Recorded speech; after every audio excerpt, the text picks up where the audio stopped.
The next on our agenda, I believe, is our good friends from the Wyoming Gaming Commission. So anyway, with that, welcome. We're glad to have you. Merry Christmas. All season's greetings to you. And we're anxious to hear explanation of your budget. What I've been doing is we've been going through the budget. Please feel free to give us some introductory remarks and then move into briefly and then move into the budget. And in particular, we're trying to look at your exception requests. These budgets are pretty flat, pretty much the same budgets we had last time with the exception requests. So, but as we go through, what we've been doing is going through, and if there's anything particular you want to tell us about, if among any individual unit or something, we're more than happy to hear that. We'll ask questions as we go along, and so what we do have is on your mics. If you can't hear your own voice echo, you're not close enough to your mic. Okay. All right. So with that, go ahead. We're glad to have you. Thank you, Chairman Perkins, Co-Chairman Nicholas, and committee members. My name is Charlie Moore. I'm the director of the Wyoming Paramutual Commission, and thank you for having us here today. Joining me today, I have President Bob Davis from Baggs, Wyoming. To my direct right, I have David Carpenter, who is our online sports wagering and skill game project manager with us today.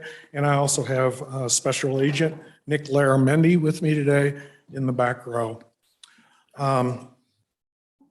In today's hearing, I would like to ask for the latitude to give you a brief overview of the agency, its successes, challenges, and revenues, concluding with, of course, the budget and, of course, our exception requests, and take any questions.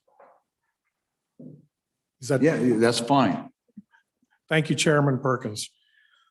What I have today for you, we're providing these in iPad forms for you to look at. And then also, I believe Karen is going to maybe try to display this to the public, is two iPads.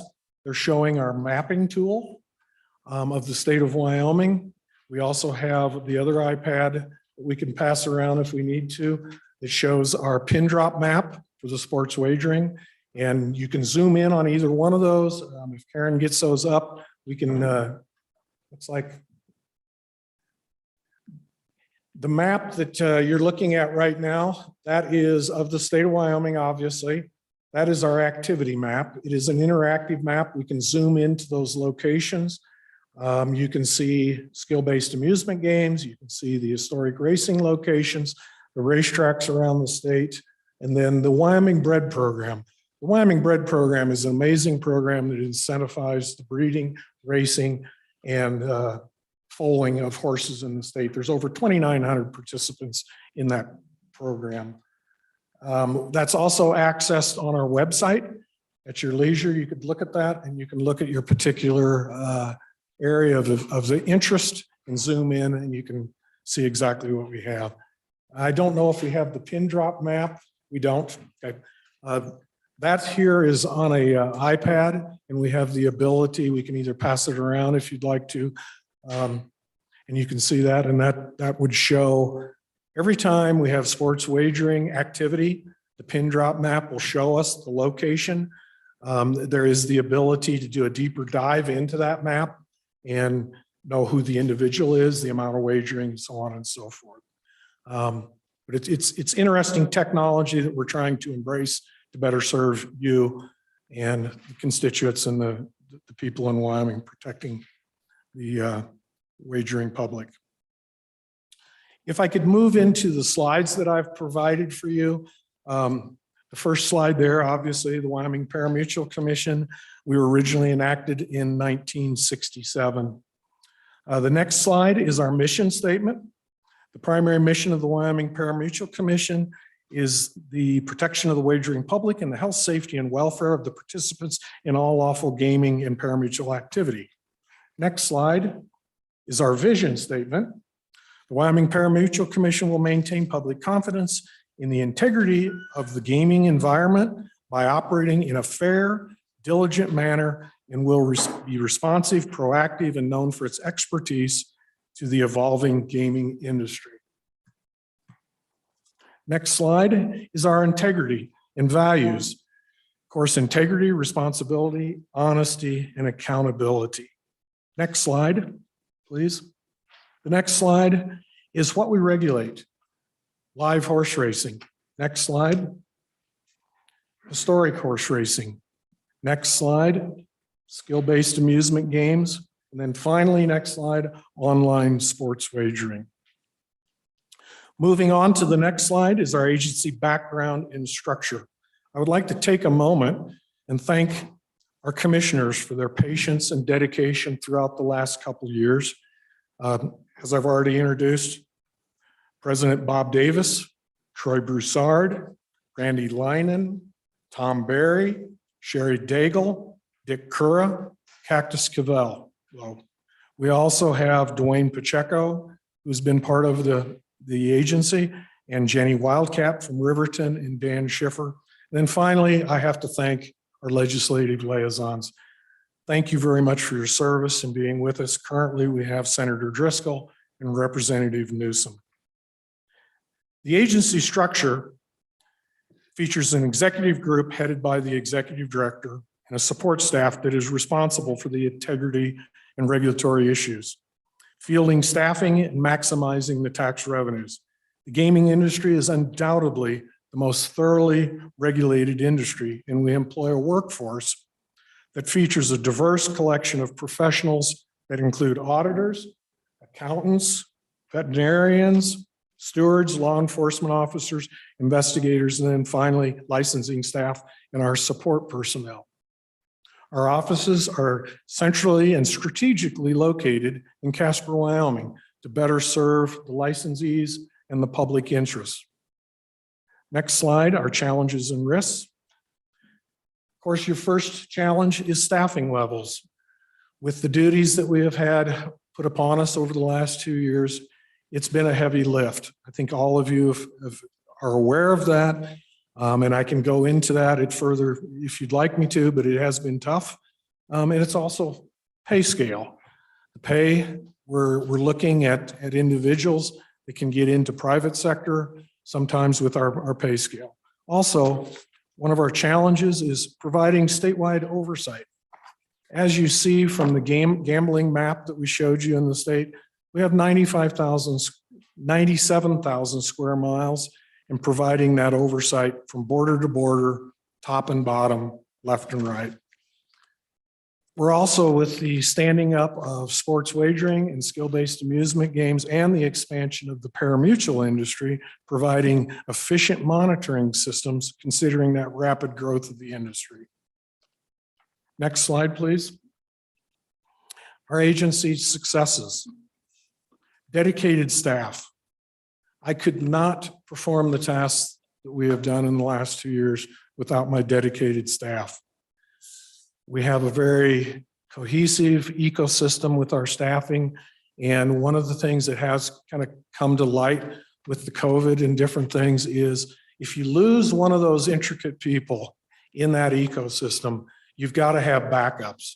And that's one of my concerns in the future, is having enough people to staff this and give us that redundancy and backups so we're not missing anything. Also, one of our other successes is the Breeders' Award Fund. This is one of the premier horse breeding incentive programs for horse racing and breeding of horses in the state of Wyoming in North America. We're distributing to the participants anywhere from $2 to $3 million every year in incentives for them to breed horses, to raise horses, to have those horses here in the state, and thank you for that.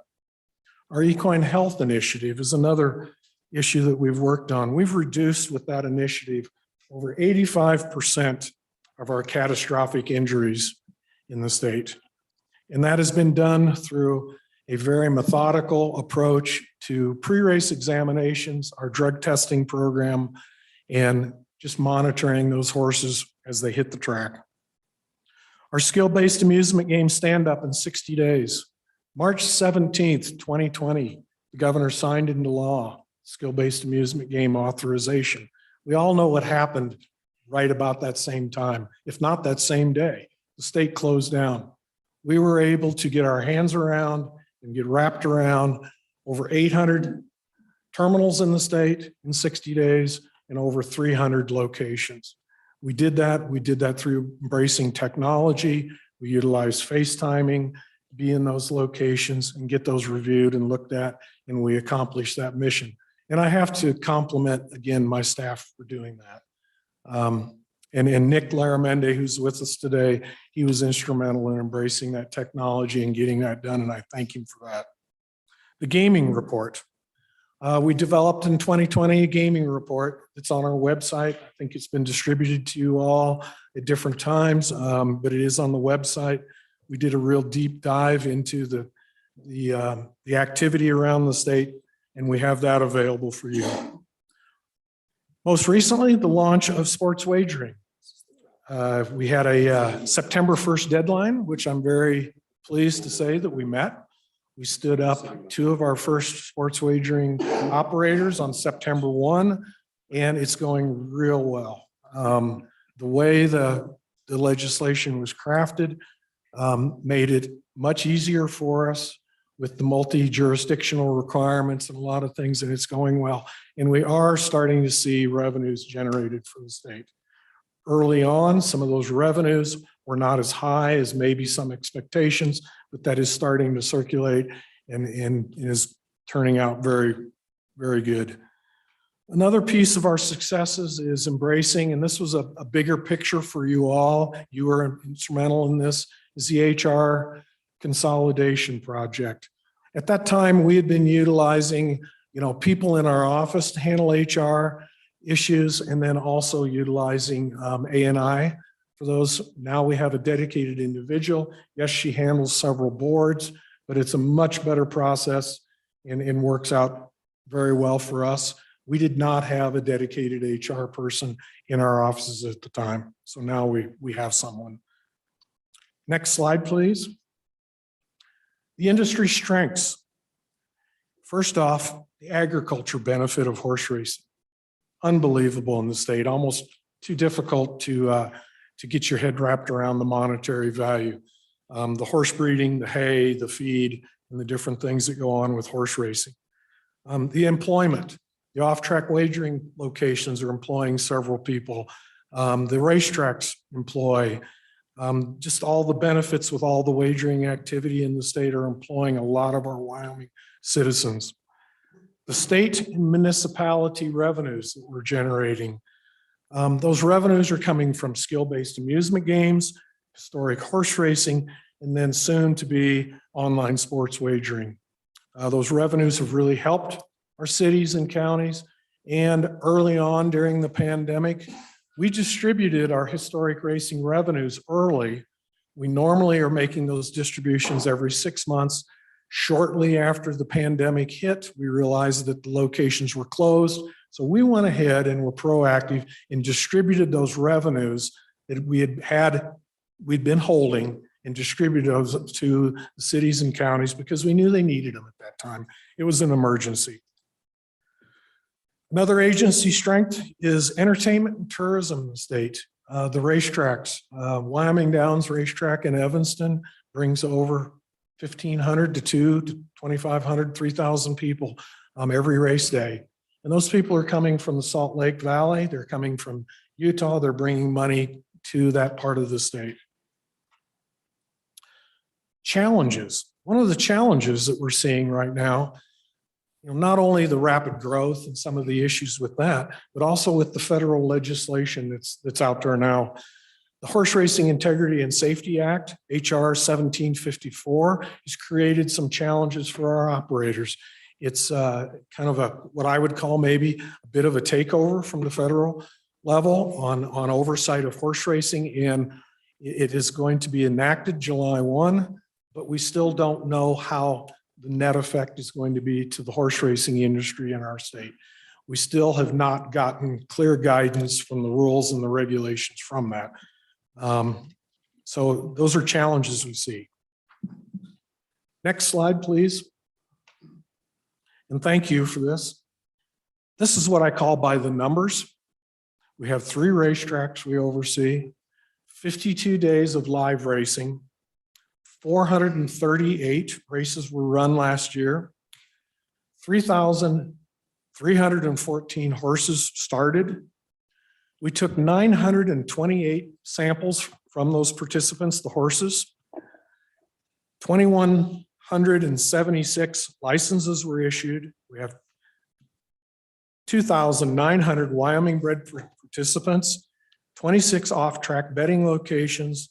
They have 1,886 historic racing terminals in those locations. We have 311 skill-based amusement game locations, 879 skill-based amusement game terminals, 3 sports wagering operators, 35 vendors, and 2,005 unique sports wagering users. Quite a bit to take on. I think you get where we're going with some of this, with the numbers. Revenues. The next slide is a blank slide, and I'm just going to bring you up to date on our revenues. Our quarterly transfer from our operation account, it tips over at 1.5 million into the LISRA. Our quarterly transfers since 2019, and this committee right here did this, $5.1 million so far. Our quarterly, weekly transfers to the LISRA since 2019, $4,453,000. Our 1% city and county distributions since 2019, $21 million, over $21 million. The 0.4% from the wagering activity on historic racing to the Breeders' Award Fund since 2019, $8,600,000. Skill-based amusement games. Since 2020, since the origination of that, the 45% that goes to the city and county distributions, $2.1 million. The 45% that goes to the school foundation program account, $2.1 million. And the 10% that goes to the gaming account, again, that has a rollover mechanism in that account. But we're currently, I believe we've had over 476,000 into that account. Sports wagering in its infancy. We are seeing revenues being generated that will be generated to the state, but the 500, we have a tip over in our licensing account. If it reaches 500,000, that will tip over to the general fund. We will have a transfer into the general fund this January 1st. At this point, prior to that, we were still below. We were 470 last quarter, $477,000 in there, but we will see a tip over into that account. Our sports wagering revenues, 10% of the tax, the first $300,000 each year goes to the Department of Health. And then the remainder is remitted to the general fund. David can go into a little deeper if you'd like to on the sports wagering revenues, if you'd like today. But otherwise, you know, if you'd like me to, I can move on and take questions at this point. That's good. Two things. One is we'll go take a couple questions. If you could just send us an encapsulate of the numbers you just gave, it'd be very helpful when we can take this out onto the floor. Perfect. And if you break it down by quarter and by year, right, we can see. So it'll help the legislature understand where we're at and where it's been and where it's gone. Yes. Okay. Chairman Perkins. Yes, absolutely. We'll have that for you.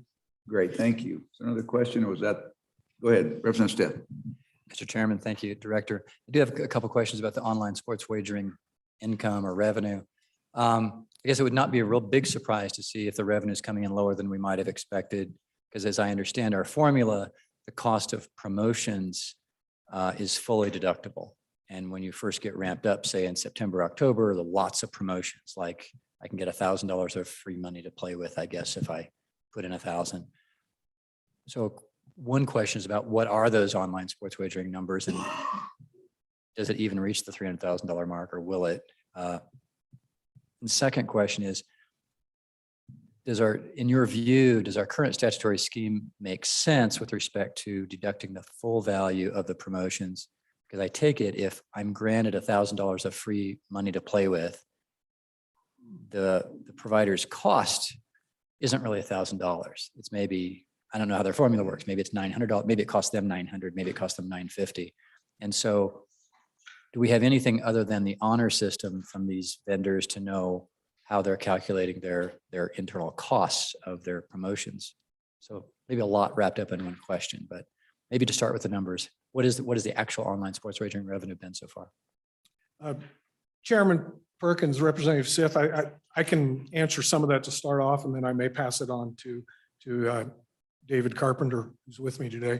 The first piece is, what was crafted in our legislation as far as the net proceeds and different things. I think that was mirroring the majority of the other states.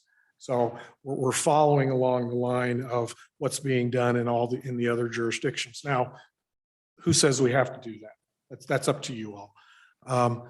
Then the second piece to that is, you mentioned the honor system. Each sports wagering operator is required to have independent audits performed at the end of each year. So, they're verifying that. And by the way, those individuals need to be licensed in the state of Wyoming to practice, auditors, CPAs, so on and so forth. So I hope that answered you. To the revenues that are being generated, if you don't mind, Chairman Perkins, I pass it off to David. We always like to phone a friend in this committee, so. Yeah. Chairman Perkins, Representative Stith, thank you for the question. In September, we had a total 6.3 million total handle, which is the total volume of bets.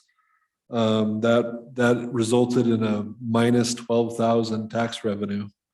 We were off to a pretty slow start. In October, we did 10 million in total handle as basketball.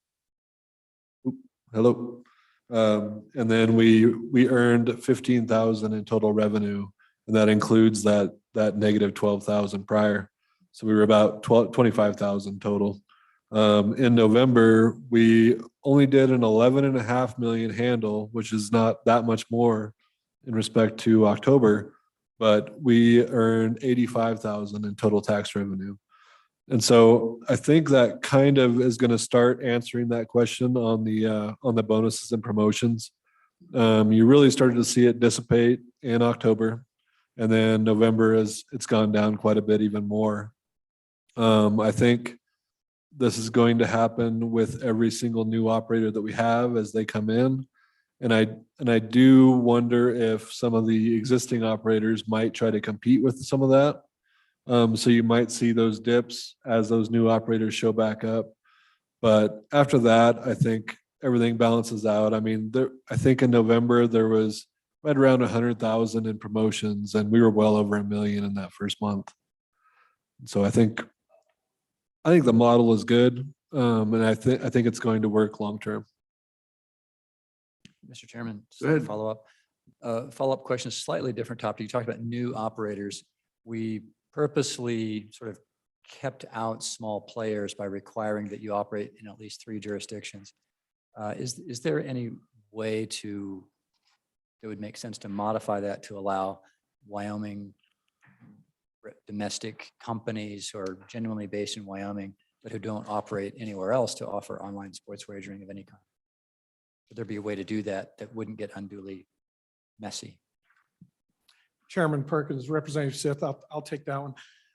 At this point in time, it would require a statutory change to do that. Part of the success of doing this has been because we were able to utilize that, but I also understand, opening that up to others might be helpful. We are seeing other states have similar requirements, and we're also seeing some of the activity that is coming to us is a reflective of, I believe it is Florida, where they have said 10. You have to be licensed in 10 jurisdictions. So we're going to see a increase because they need to get to the 10 number to be in Florida. Okay, thank you. Any other questions? All right, continue. Are we ready to start into the budget then? And Chairman Perkins, if I could follow up on one other thing that was brought up there. The the revenues that are being generated from the sports wagering and the estimates that we had in the fiscal notes was dependent on a lot of different things. And it was the conversion from the illegal market. So we're sitting here dependent on getting that conversion, getting those people to move. And there's just, it's human nature. There's a high percentage of people that just won't move because the only, it's got to be the free bets. It's got to be, different things like that. But, I think that, as I think David had said, is we are seeing revenues. It's been a good process to oversee, and they've been very accommodating to work with in this. So thank you. Okay, thank you. Let me get back on track here. The budget. First and foremost, it is a flat budget. I do have 14 exceptions. But I would like to impress upon you today that we're a self-funded agency driving nothing from the general fund. Our budget, its requests are modest compared to the scope of our duties. We are not asking for additional funding, but what we are asking for is additional spending authority. Our standard budget and all sections were approved by the governor. Our total exception requests are in the amount of $9,100,141,776, of which $7,600,000 is dedicated to the mandatory distributions and payouts. With a total standard budget of approximately $13 million, 18% is dedicated to the administration of the act. The commission currently has 6 FTE full-time employees, 1 TPO1 temporary employee, and contracts during the summer months for live racing with 6 individuals for the season. Our remaining budget of 82% is for the mandatory distributions pursuant to 1125-201J, 1125-201B, Roman numeral at 3, so on and so forth. These are pass-through accounts. We monitor those and distribute those either pursuant to the act or every 6 months. Are there any questions at this point? No, continue.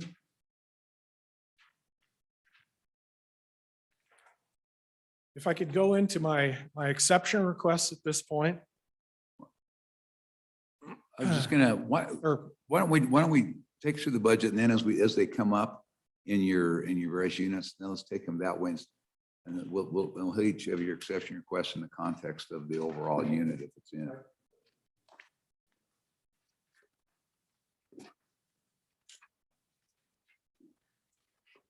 Gentlemen, which page would you like? Chairman Perkins, which page would you like to start? I think if you just start, if you want to go to page 11, start there, which is Start there. is your summary. And then from there, we're going to go into administration and just step us through that. So, you step through, we know if there's anything you want to say about the special revenue and the special revenue and investment income accounts there. And then ultimately, we see what your standard budget is, and then your first exception request is on page 15. So to step us through that stuff, and most likely say we're mostly focusing on those exception requests today.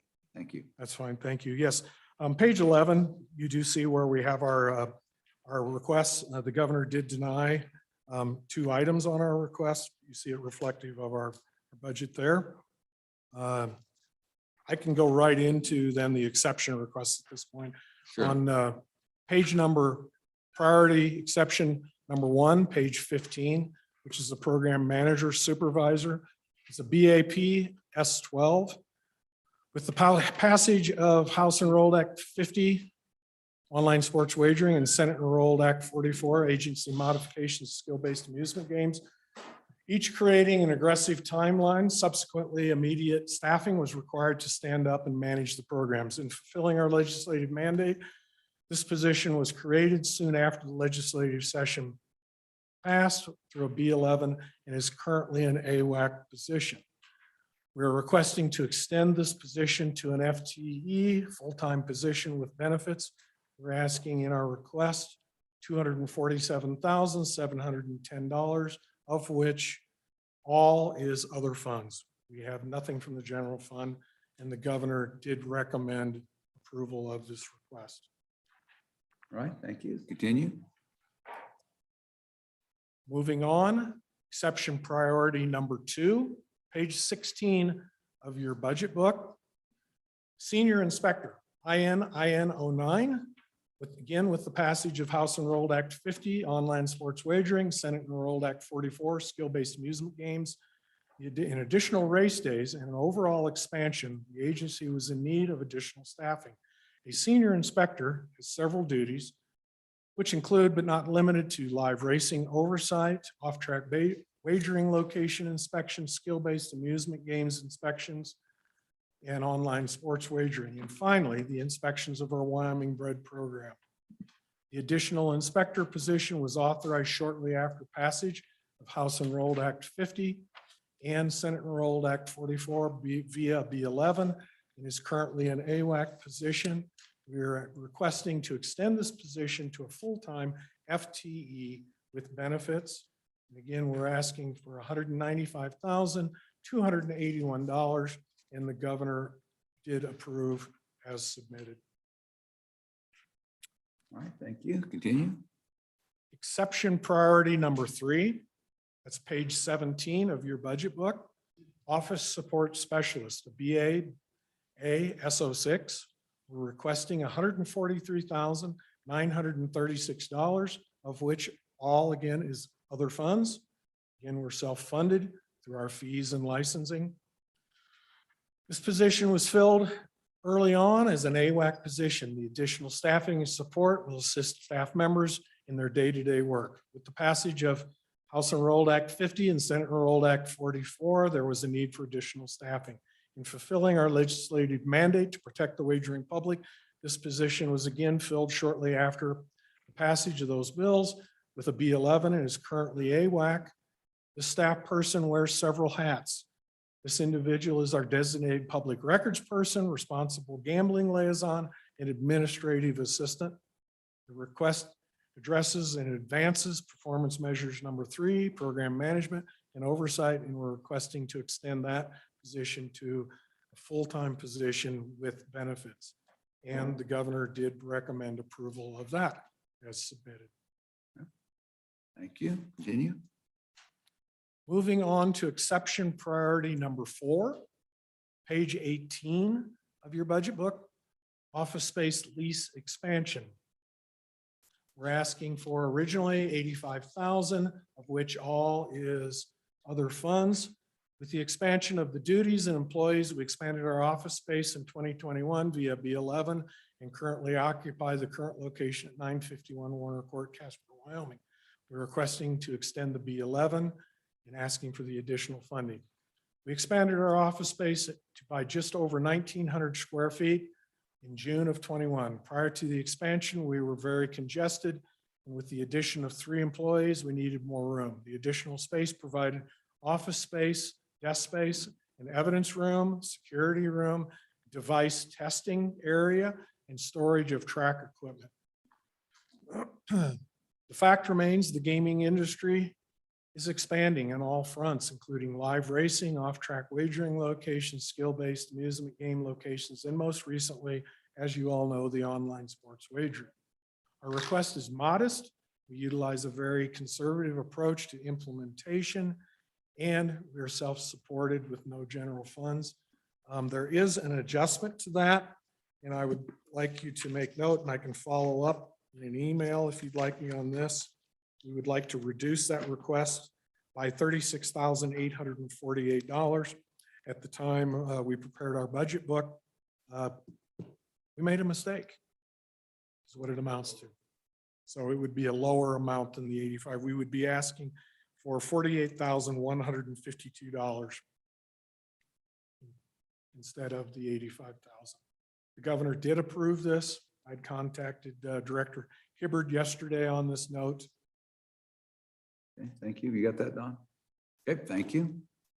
Just a quick question about so in the lease space up there, how long is the lease for? Chairman Perkins, thank you for the question. It's a 5-year lease. We're at $11 a square foot there. And part of the reasoning behind, and we've been asked at different timing to move over to the new building. First off, from what I'm understanding, the new building, they don't have the room now. But early on, we're on the second floor right above Division of Criminal Investigation. We have some relationships with that division that it makes it just very easy for us to be right there. The primary one is our connectivity with our records management system that we utilize, the RIM system. That is a system that they are using as well. And that connectivity just makes a tremendous amount of sense to us. Okay, thank you. All right, continue. The next request would be priority number 5. That's on page 19 of your budget book. The governor did deny this request. It's a senior accountant analyst. We were requesting $211,221, of which again, all is other funds.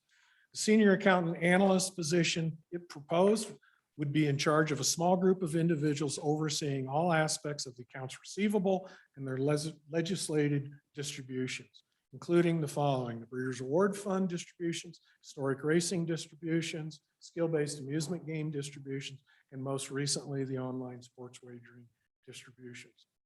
This is would be a dedicated individual supervising, as I said, a small group, and would provide checks and balances while maximizing the assets to the state of Wyoming. Performing audits and accounting services, this position would work with the director and be responsible for all accounts receivable and payable. In addition, managing the department of accounts and auditors, ensuring compliance with Wyoming statutes and generally accepted accounting practices. State of Wyoming duties include preparing of reports for the commission, the legislature, and other activities.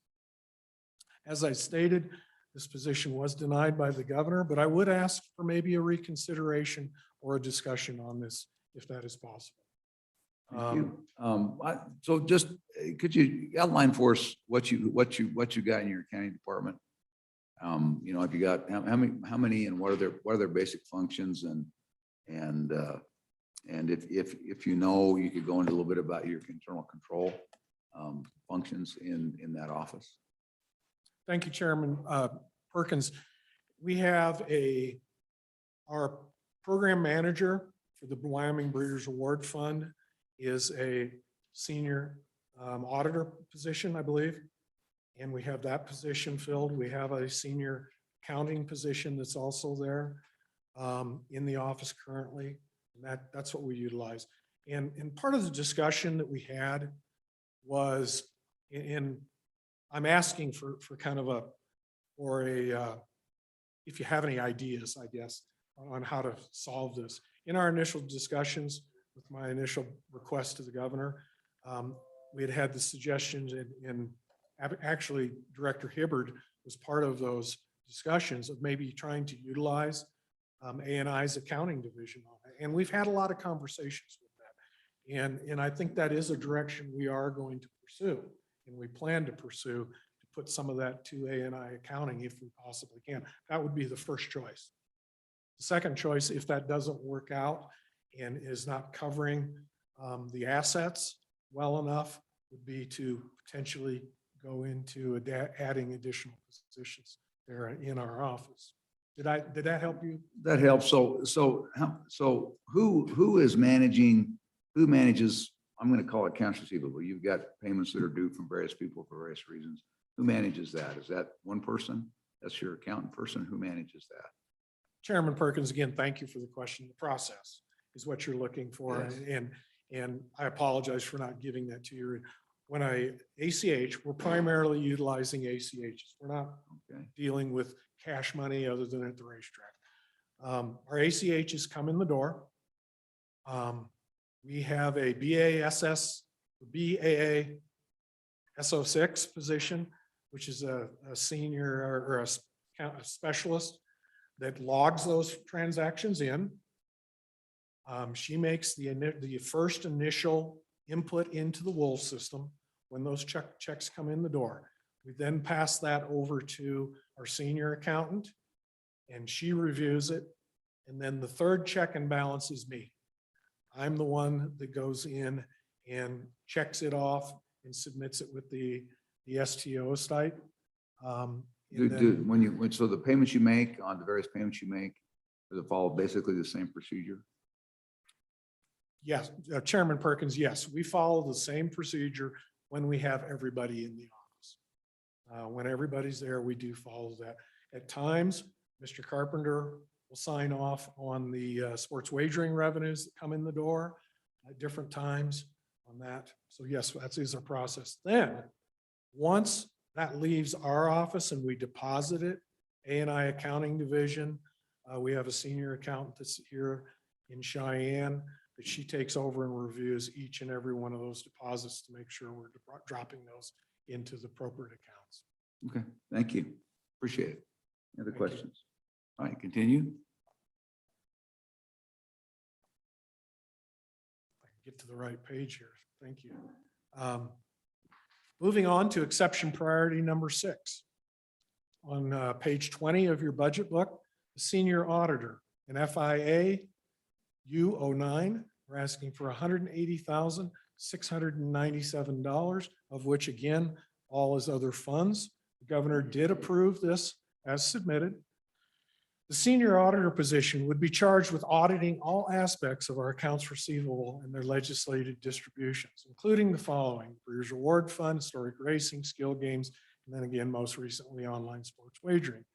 The senior auditor will travel to offsite locations statewide, maximizing the asset, monitoring several types of wagering activity. Working under the direction, as we put in here in our request, the accounting manager, the staff person would be performing audits of all wagering activity and wagering types, verifying the activity while maximizing operations and performance audits of gaming entities to protect the public funds. Compliance checks, considering state law and the rules of the commission, audits, and performing on-site remotely using a multitude of diverse accounting systems, computers, and database systems. Auditors are required to conduct work in accordance with the nationally recognized auditing standards and have the expertise to understand very complicated mathematical equations. Additionally, performing risk assessments, internal controls evaluation, and fraud assessments. All of this would be designed to maximize the asset, not only to the state of Wyoming, but to cities, counties, and all of the recipients. The request is addressing several of our performance measures, which are communication, education, outreach, and finally, program management and oversight. And then, like I said, the governor approved that. All right, thank you. Moving on to exception priority number 7. Page 21 of your budget book. A senior accountant, an FIA CO8. We're requesting $167,318, of which $167,318 is all other funds. Senior accountant would join a group, again, of people charged with maximizing the accounts receivable and the legislative duties, ensuring compliance with Wyoming statutes and generally accepted accounting practices. Doing fairly similar duties as what I've already stated, but at a different level. The governor did deny this request, and I would ask potentially for consideration of this or assisting me in figuring this solution out. Okay, thank you. Thank you. Moving on to exception priority number 8. Page 22 of your budget book, record management systems. Updates to our records management system, the RIM system, which is our law enforcement system and keeps track of all of our requests. We're asking for $5,000. That is an estimate. Again, I want to say that is an estimate of what it would take to update the system. The governor did approve that as submitted. It's a records system that requires periodic updates and upgrades. With the addition of more staffing personnel, there are required system updates. And again, the governor did recommend approval of that as submitted. Go ahead, Representative Larson. Thank you. Charles, if it's not enough, then what? Chairman Perkins, Representative Larson's, I'm sorry, I didn't understand. If it's not enough money, then what, how will you address the shortfall? Chairman Perkins, Representative Yeah. Larson, I believe it'll be less than. Okay. Thanks.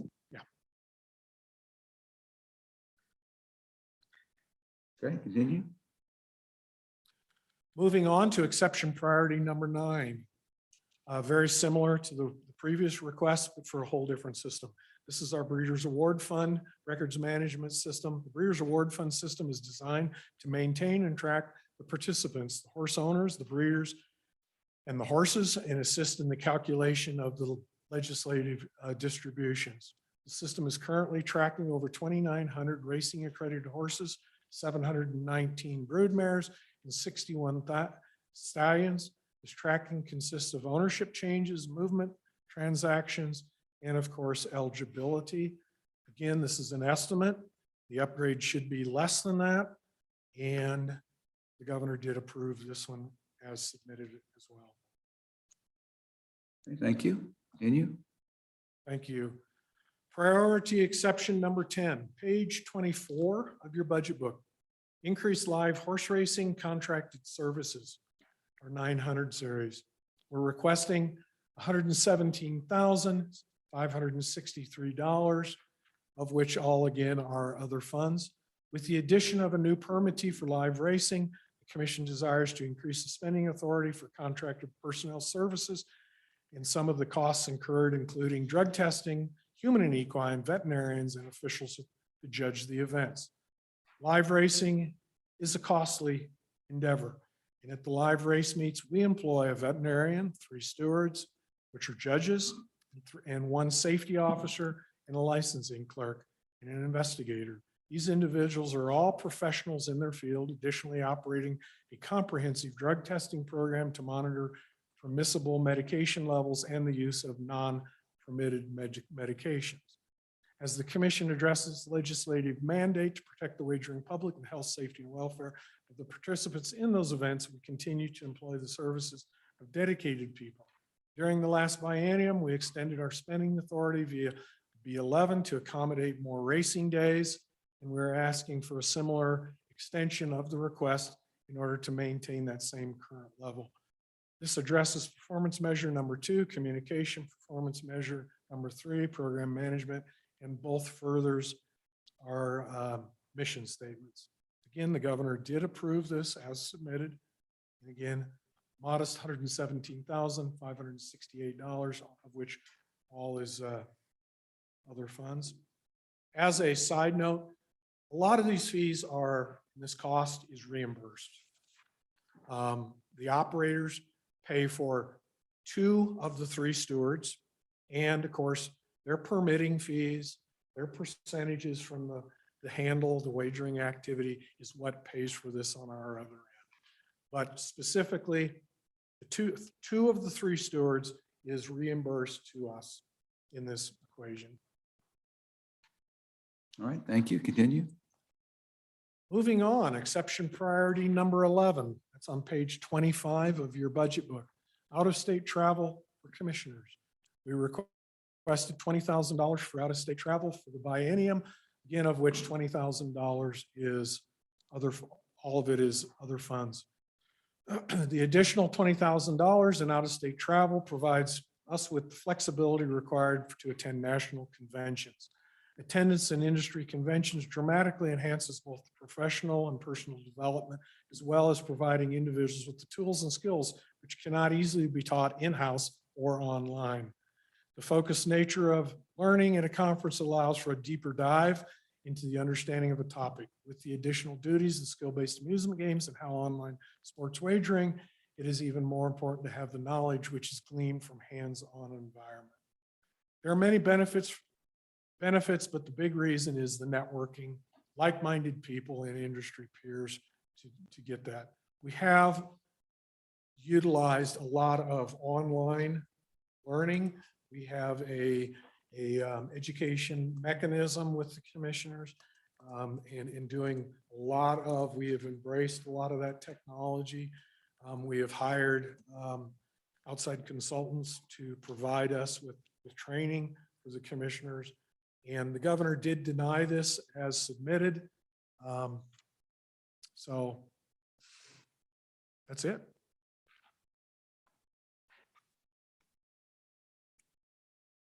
All right. Continue. Thank you. Moving on, exception priority number 12. That's on page 26 of your budget book. This is over budget market adjustments for salaries. We're requesting $112,995,000, of which again, $112,995,000 is other funds. The governor did recommend approval as submitted. The alignment of salaries for position number 6 and 7. With the passage of House Enrolled Act 95 in 2020, authorizing the commission to enforce Title VI, the gaming laws, and employ peace officers to aid in that enforcement. The commission repurposed 2 of our current positions, the reference positions, and upgraded those from inspectors to fully certified peace officers. The Wyoming's landscape is challenging, and these 2 officers have spent countless hours assisting in our own investigations and other agents across the state.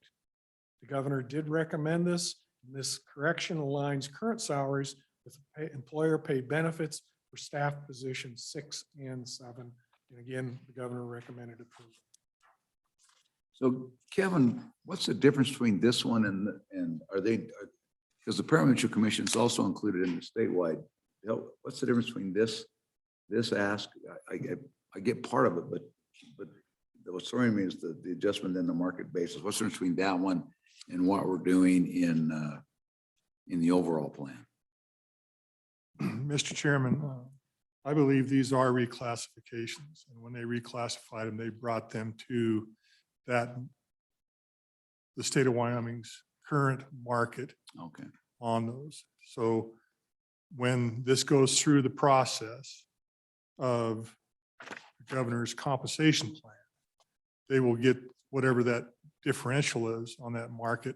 And one of the most important things that we'll see in the governor's letter will be allowing the special revenue agencies or the federal funded agencies to adopt the same compensation plan with the sideboards of market and merit. Right, and then just looking at the page, I mean, ultimately, it appears that it pretty much takes everybody to market, so the only thing remaining is merit. Mr. Chairman, I believe that's true. Okay, all right, thank you. Thank you. Moving on to exception priority number 13, page number 27 of your budget book, criminal history background checks. We're asking for $50,000, of which again, it's all other funds pursuant to Wyoming statutes 924, 103B4, and 1125, 104K. The commission is required to conduct criminal history records checks for all applications. We're requesting the additional spending authority of $50,000 to perform these required checks. The governor approved this as submitted as well. Thank you. Thank you. Moving on to exception priority number 14. That's on page 28 of your budget book. These are mandatory local government payments to eliminate the reoccurring B11s that we have. We're asking for $6 million, again, of which, and these are the pass-through accounts that we've talked about prior. It's all other funds. The commission is legislatively required to make several annual and quarterly payments pursuant to the acts and gaming tax revenues. As revenues increase, additional wagering activities are assigned to the agency. We see a need to increase the amount of funding. The commission is required to make these, and there are the following citations in your budget book for those transfers, and the governor did recommend approval as submitted. Yeah, we're usually happy to give approval for more authority, give us more money. That's good. We're good with that. So, Make it a little more. yeah, if you need more authority, we're happy to do that on those particular ones, just those particular ones. Continue. Thank you. And moving on, exception priority number 15. That's on page 28 of your budget book. Statutorily quarterly transferred to the LISRA, Legislative Stabilization Reserve Account. It's putting money in there pursuant to 1125-201B. Yeah, same song, second verse. Yeah, we're requesting $1.6 million, of which again, all other funds that the governor recommended. that is the conclusion of what I have for you today. On the last page of the slide presentation, you have our link to our website. You also have our link to the gaming the gaming map that I showed you today. You also have a link, which we feel very important, is to the National Council on Problem Gambling. And thank you very much. I stand for questions, and if none, Merry Christmas to all. To all a good night. Anyway, thank you. Charles, any other questions for our friends from the Gaming Commission? Go ahead, Representative Schwartz. So Director, I looked at the list of online sports wagering, and I want to know if cricket would be considered a growth market. I would probably leave this for David to answer, but I think I can take this. I think you might be surprised as you look at the activity that we have with sports wagering. It's surprising the type of events that people are wagering on. So to your question, yes, it could be a growth market. Go ahead. I looking at your website where it lists all of the potential sports wagering options. It's pretty extensive. Chairman Perkins, Representative Schwartz, yes, it is. And what we did initially, again, thank you to the bill, aiming us to look to other states. And let's try to do what's working in those states. And so we adopted a very similar catalog to what our state to the south has and other states. So it made it relatively easy for us. Thank you. Any other questions? Mr. Chairman, Go ahead, Representative Stith. one follow-up question. I had a question relates to earlier when you mentioned there was negative tax revenue in September, then in October it turned positive. And I thought I heard you say that they netted out the negative into October, but I may have misheard that. My recollection of the legislation is that we were not going to let them net out month over month. But I may be misremembering how the final bill as passed reads.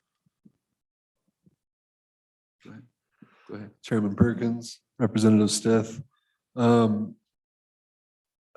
don't remember exactly how that plays out, but I believe that net is in there. I would have to go back and look again, but to my knowledge in the statute, it does allow that net out. And so that minus 12,000 did come through into October and play a part in that. But yeah, I do not remember correctly how that was written. But yes, I believe it is in there. Just a question on the last couple of units that all had just standard, but on the Breeders' Award Fund, as you look, is the intent of that is the intent of that to just be the balance that's paid out in awards, and so you manage that? Is that the primary purpose of that, and you just manage that so that fund is basically managed to make sure that you've got adequate amount to pay out the awards, or is there other purposes that use the Breeders' Award Fund for? Thank you, Chairman Perkins. If I understood your question correctly, I believe you're asking about the Breeders' Award Fund and how we manage that. That distribution is in rules and regulations, how we do that. It's a calculation. If a horse participates in so many races, the stallion owner, if they're a participant, or the mare owner receives a percentage. We've got that all in rules, and I could follow up with that in an email to you if you'd like to see how that's distributed. And we manage that to zero. That's what I want to know. You're managing that to zero. That's basically just, that's the trust account to hold to do the payouts. Yes, and in a follow-up, Chairman Perkins, if I may, the only piece that comes out of there off the interest that's incurred in that account, we're able to, again, by rules and statutes, to utilize some of that money for awards at the end of the year for the participants. All right. All right. Thank you. Appreciate that. Anything else? All right. I think great. Thank you very much. Appreciate your time today. Thank you very much. I appreciate it. Merry Christmas.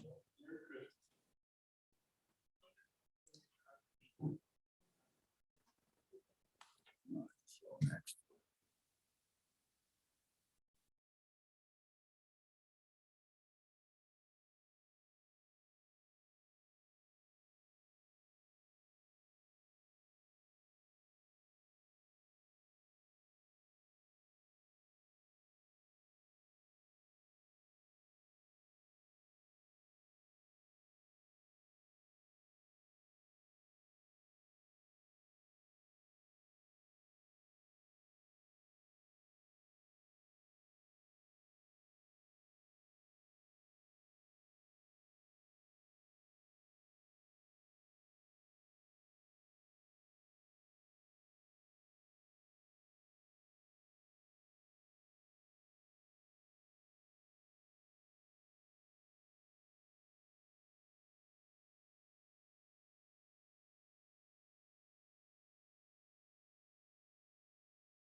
I guess we have to use the hand. Let's go ahead and we'll come back to order. Next on we're Oil and Gas Commission. So Tom, we're glad to have you. And welcome. And so if you caught the list that we've just usually been just kind of cycling through these, mostly focusing on the exception request because the budget's pretty flat, pretty much just a redo of last time. But if you want to make some opening remarks, we're happy to have some brief opening remarks, and then we can move right into it. Thank you, Mr. Chairman. I will do so. My name is Tom Kropatch. I'm the Oil and Gas Supervisor for the Oil and Gas Commission. It's my pleasure to appear before this committee for the first time with the agency. I also online have our budget business office manager. She would normally be here in person with me, but with our reschedule to today, we couldn't make her schedule work out. So if there's any questions I may not answer and need a pinch hitter, she's available on Zoom for us. But so we always let you phone a friend, and in this case, it might be quite literally phone a friend. So anyway, we're happy to do that. thank you, Mr. Chairman. Go ahead. So for the Oil and Gas Commission's roughly $19 million budget, the request contains no general funds.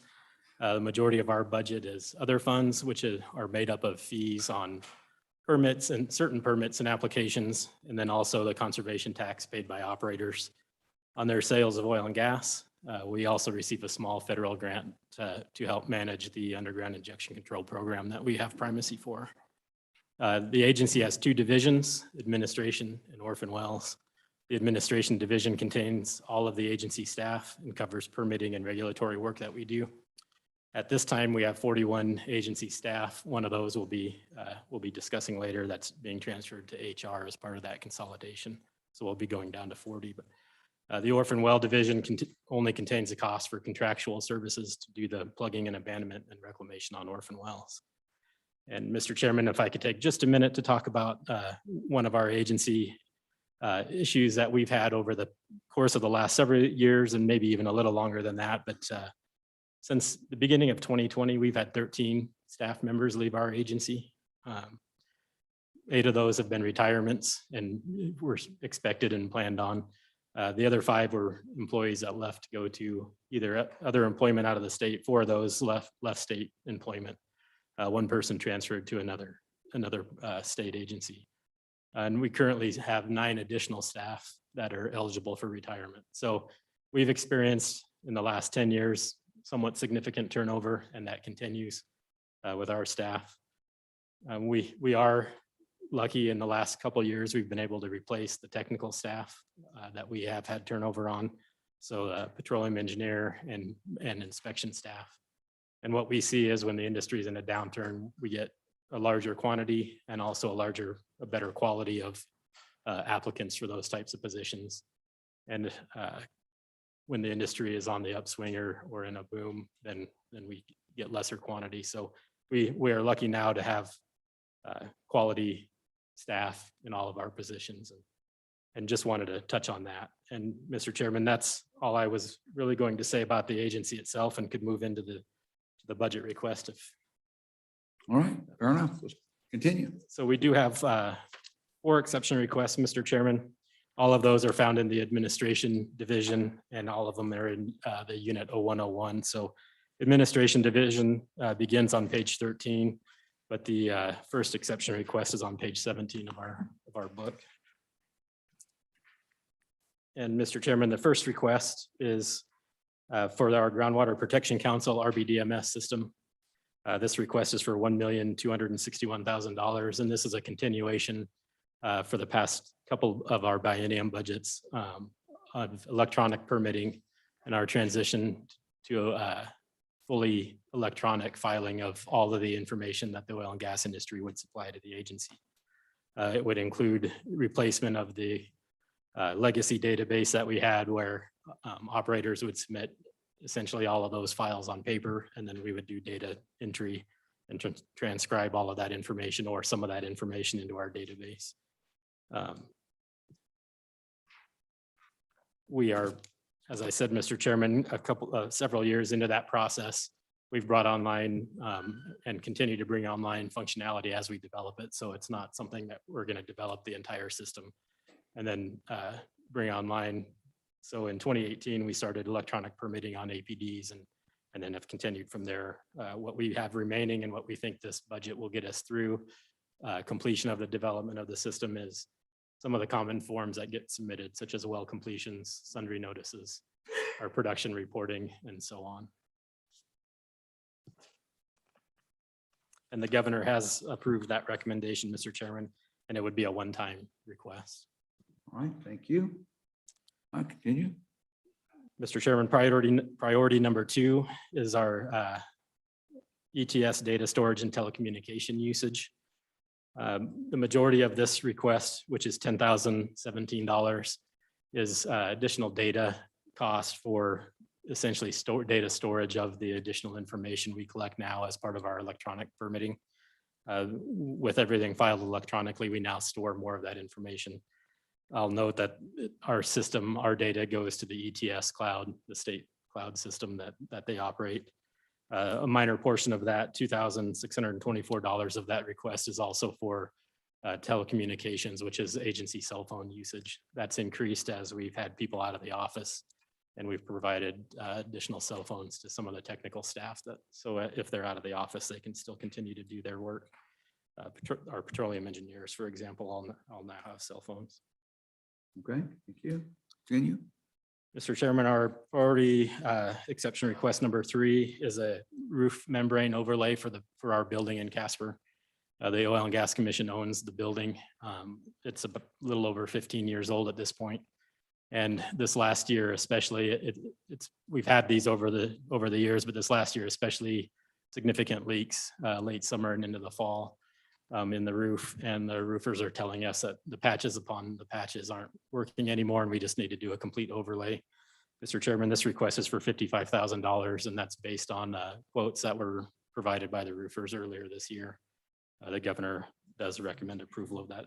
Yeah, I know that I'm going to ask the same. Go ahead and ask the question, because I was going to ask the same one. Go ahead. So I think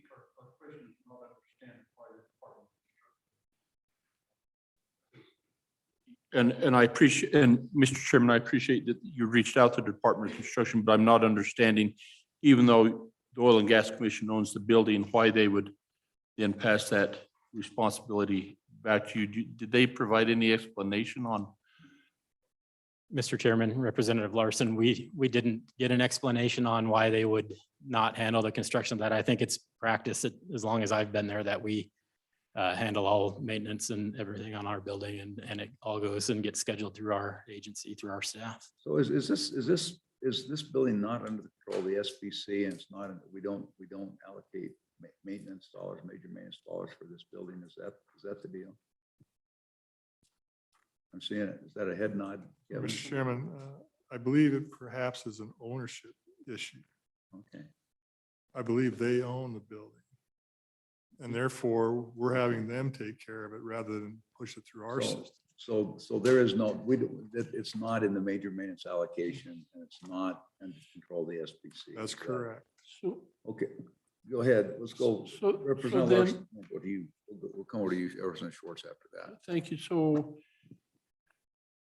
if tomorrow oil and gas ceases to exist and the commission evaporates overnight, who owns that building? The state of Wyoming. Well, I the think so, oil but- and gas committee, well. And Yeah, I that's a good guess, question. You know, Mr. Chairman, honestly, we had the same question when we reviewed this budget. That's exactly the first thing that came out of my mouth is the question that you're asking right now. did you have them evaporate like I did? No.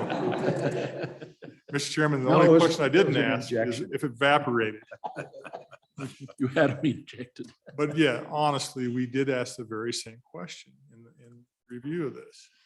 And it came down in the conversation with us that it was, they own the building, the Oil and Gas Commission. But does that mean that the state of Wyoming doesn't? No. But we didn't ask that question, but that's a good question. And follow, Mr. Chairman, they're an agency. Well, but they're an agency, but I mean, I get it. Yeah. It's an independent and self-funded agency.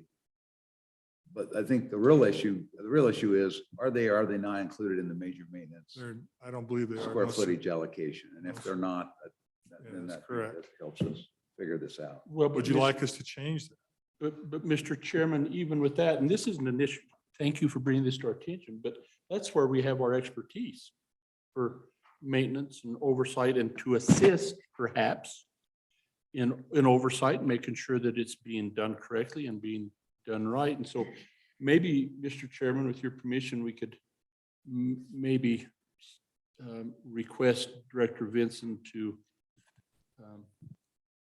just pose that question on, and if that's problematic for them to assist in the bidding process and oversight of that, is to ensure that they're the experts to ensure it's done correctly. Mr. Chairman? You need a little help managing that roofing contract there, Tom? Mr. Chairman, I'd take any assistance we can get on management of our building and grounds. Okay, yeah, Mr. go Chairman? ahead, Kevin. Perhaps just a little bit further extension of that, see if there's any more of these out there. Yeah, that would be interesting. How many state buildings we have that are orphans, so to speak? And just figure that out. I mean, the funding of the roof repair is not the issue. We're just making sure we're not allocating money for it and making sure that when it's done, that we get a good price and it's done right. It's those issues. So anyway, anyway, Mr. Chairman, if I could, go ahead, Representative Schwartz. I forgot about you. Thank you. It happens to me a lot. So it's a follow-up probably to Kevin, but the language is a little interesting because it almost implies there's a threshold at which the state building department would have a different approach. Because it says for any form of building repairs for this amount. Mr. Chairman, I think that it comes into the fact of what becomes major maintenance. Because remember, we had the conversation in the military about the routine on the agency. Eclipse that major maintenance. Okay. Now, make a note of that, Don. We'll talk more about that. It doesn't necessarily affect your budget. That doesn't affect your request. It's more of an internal operational and oversight issue. So Anyway, but thank you for that. So go ahead and, unless there's any other questions, go ahead and continue. Mr. Chairman, the next exception request, priority number 4, is for in-state board and commission travel. And this is $10,000, and it's for the cost of our commissioners to travel to Casper for the monthly hearings. Most of this cost is actually for the governor, his staff, and a couple of the commissioners actually travel with the governor now on the state plane. And he is present at our meetings almost every month. And so this is just those increased costs that we see. Yeah, go ahead, Representative Larson. You know, if we can go back to the roof, we got Director Nesbitt here. Do you guys maintain and do the major maintenance on your buildings, or maybe this isn't as unique as we thought it was? Yeah, Mr. Chairman, Representative Larson, we do all the maintenance on our buildings, and as of recent, we've funded new capital construction as well. We do consult with State Building Construction for their advice, and we receive their advice. But you know, our opinion is that if the Game and Fish Department ceased to exist tomorrow, the commission, the lands and the buildings are owned by the commission. The commission is an executive branch appointed board, and so the state would own those assets that were funded through public means by, you know, basically by sportsman dollars. Thank you. So maybe. Okay, thank you. Thanks, Director. Mr. Chairman, You always knew you were unique, Tom, just didn't know how you. Yes, Kevin. a little deeper thought and listen to the conversation of Game and Fish. These special revenue agencies are treated similarly. Whiteout's another example. Community colleges, et cetera, where they have their own money and they have their own facilities. That does not mean that, you know, we shouldn't have oversight on what is the correct fashion of contracting, what's the correct fashion of repairs, et cetera. But it's not just solely here on this particular budget center. Good point. Thank you. So I think we left off with making sure the governor got to the meetings. We're now in the HR consolidation. Mr. Chairman, back up one, if I could, to priority number 5, the office equipment. Oh, missed it. Thank you. And that one is just some chair replacement and things, routine office replacement of equipment that we do every year. Okay. Mr. Chairman, then on to priority 6, the HR consolidation. And this is removing the HR employee that we had in our office and transitioning over to A&I. And this is actually removing those costs out of our 100 series. And because it's special revenue going into the 300 series, the support services cost allocation. Thank you, Mr. Representative Chairman. Walters. So I'm gonna, based on your explanation, is that individual still physically located within your office there in Casper? And then have they taken on other duties for other agencies with this consolidation? And with that, has there been speed bumps, hiccups, has it run smoothly? Are you still receiving the services you need from that individual? Mr. Chairman, Representative Walters, the person at the time of that transition, we also had an office opening for our business office manager. So Nicole Oliver, who is our business manager now, was our HR person. So she transitioned out of HR and into a different position in our agency. And so we did not have a person, or we do not have a person any longer in our office that does HR for us. We do now share, and Director Cooley mentioned it this morning, share an HR person with the Department of Workforce Services at Casper. The transition from my standpoint has gone very well. It took just a little bit of time for that person to become familiar with, you know, the various staffing and issues in our agency. We did have some, for example, FMLA issues with an employee at one point in time, and it was very beneficial to have be able to draw on the additional expertise from the HR consolidation to help us out with that, just kind of working through those federal requirements and that program requirements. So overall, very, very successful transition, I think, for that person. All right, thank you. Continue. Mr. Chairman, that is the end of our exception request and the end of the budget, if there's not any other questions. Just, can you fill us in a little bit on the UIC, the Well, Underground injection. yeah, thank you. Mr. Chairman, the underground injection control Thank you. program. Underground injection and also And the or- orphan well, Okay. just brings up the date on that if you would. Sure, Mr. Chairman. The UIC program is in our unit 0106, and essentially what that is the oversight of the Class 2 underground injection control program, which are produced water disposal wells and also injection wells for enhanced recovery purposes. And it's a federal program that the state has primacy for from EPA. A portion of that is funded through a federal grant. I think this biennium, we expect it to be about $320,000 total, which is a little higher than what it's been in previous years. They've given us a few years ago, started increasing that grant slightly. And then the state covers the remainder of the cost. And that cost is covered on the state side by a $75 per well annual fee on all injection and disposal wells in the state of Wyoming. And so that covers the other costs. Most of the costs are, we have an inspector that's essentially required kind of by the federal program to do annual inspections on those wells, mechanical integrity testing. And then there's some office staff that are shared with the 0101 unit. And so some of those costs are borne, half time or maybe 3/4 time for certain people born in there. And then there's some vehicle costs for the inspector and some equipment there. And then, Mr. Chairman, for the orphan wells, we're asking kind of our standard budget that we've had for several years now of $7.5 million to plug orphan wells. This year to date, we've plugged about 660 wells in Wyoming. How much? How many? 660. 660. Okay. In 2020 calendar year, we plugged just over 1,000, and that was kind of at the request of the Minerals Committee and the Governor's Office to try to help keep employment within the industry and with the service companies in Wyoming up while the industry was in a downturn. And so I think 2 successful years with that program. We did do a B11 last year at the end of calendar year 2020 to help increase the cost to cover those additional well pluggings.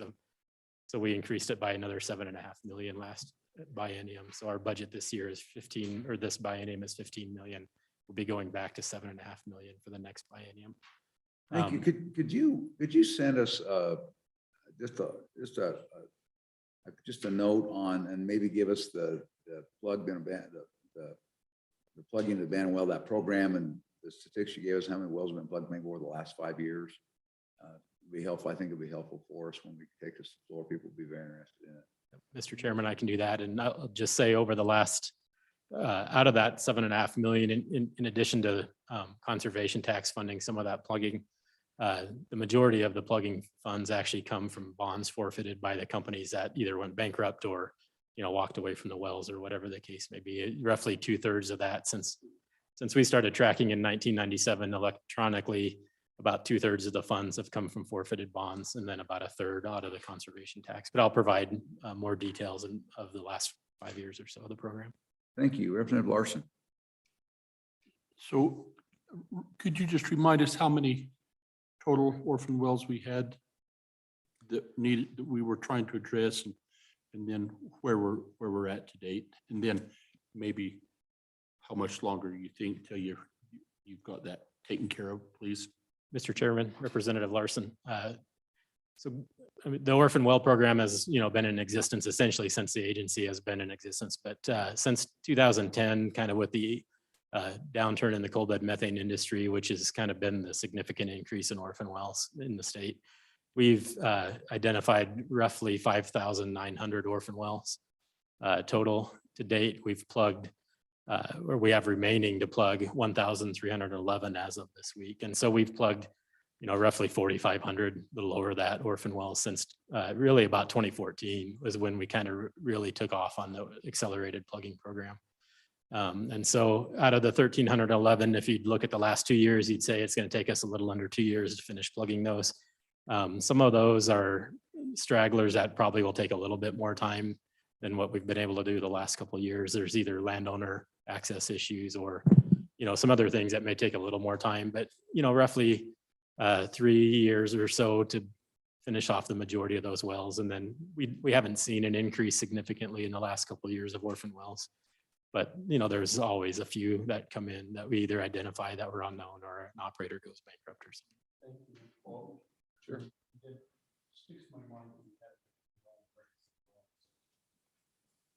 had a few of the old legacy conventional wells around the state that we had been trying to get resolved and plugged, or has that been accomplished, or still have some of them to do? Mr. Chairman, Representative Larson, most of those get accomplished as we get them or identify them because they potentially have a larger risk than a coal bed methane well may. We do have some that will be doing this coming year that we orphaned in the previous year, but the majority of those are plugged in. We try to plug those as quick as possible after gaining those. Thank you. Representative Kinnear. Thank you, Mr. Chairman.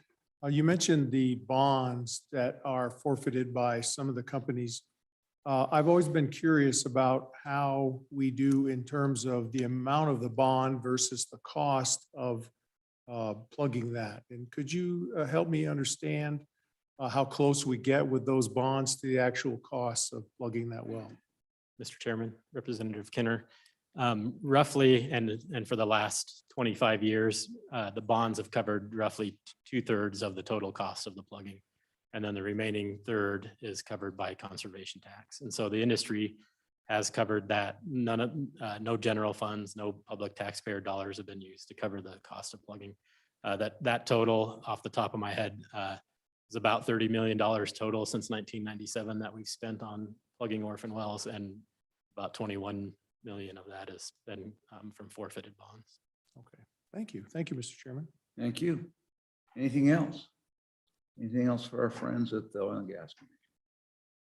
Okay, thank you, Tom. Thank you, Mr. Chairman. Appreciate it. Merry Christmas. Merry Christmas to you too. Thank you for that.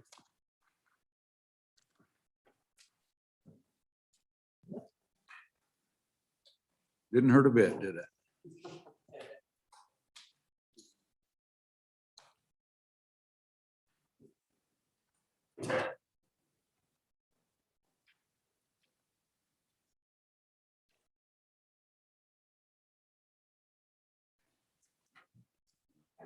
$42.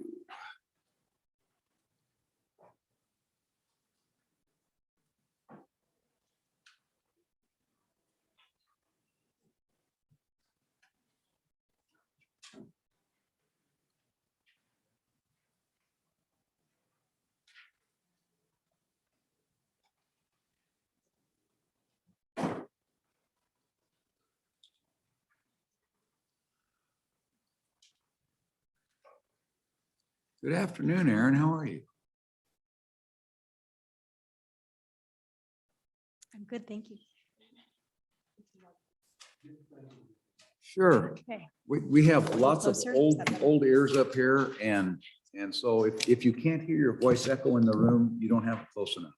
Okay, Okay? you. So when you hear the echo, don't back off. That means you've found the sweet spot.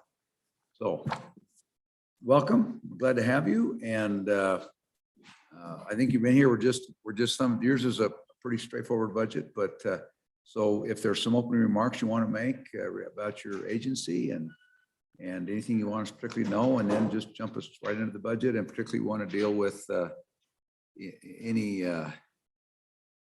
exception requests. We want to focus on those. You don't have many, but you got a few. Okay, thank you. Okay, Thank you, Mr. Chairman and members of the committee. closer. Just pull the mic to you. There you go. Okay, is that better? Okay. Much better. Thank you, Mr. Chairman and members of the committee. My name is Erin Campbell. I'm the Wyoming State Geologist and Director of the Wyoming State Geological Survey. The Wyoming State Geological Survey has a standard budget of $3,934,953 and 18 authorized employees. We have one program, our geologic program. We are a non-regulatory scientific agency dedicated to protecting and developing the interests of the citizens of Wyoming in all geologic matters, including energy and mineral resources, geologic hazards, fossils, water, and geologic tourism. Energy and mineral resources, as well as tourism, provide a large portion of state revenue.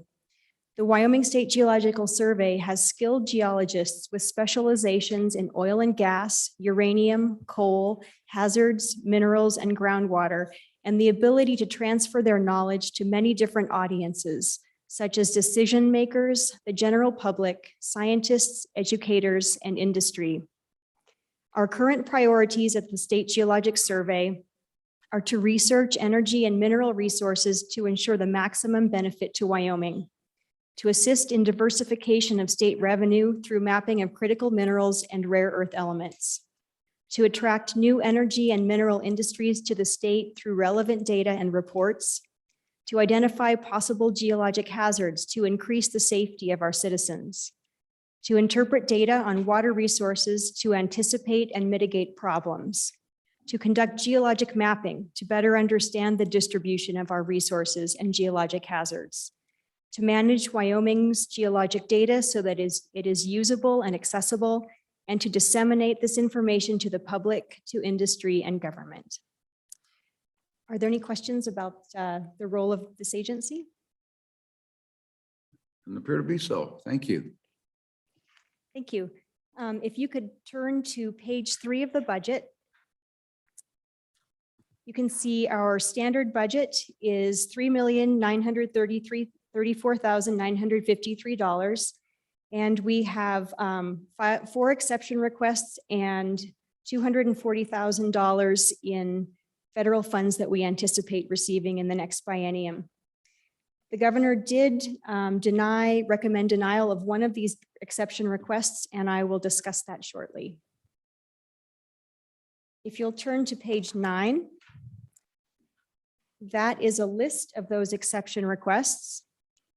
The first exception request is for $130,000, which was funds that were appointed to us through the 2020 budget session, but then we returned them during the phase 2 of the budget cuts, and I'll discuss that in a minute. Priority 2 is hardware, computer hardware. Priority 3 is computer software. Priority 4 is a minerals geologist position, and that's the exception request that the governor has recommended denying. So I'll cover those in more detail at this time. If you'll turn to page 13, that is our priority 1 exception request, and that is the funding for mineral research. And the story on this was in 2020, the legislature appropriated $130,000 to us for mineral research, $80,000 for mapping and sample analysis, and $50,000 as matching funds for an aeromagnetic geophysical survey to be flown by the United States Geologic Survey.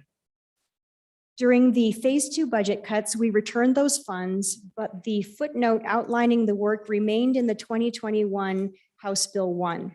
So we did continue to do that work.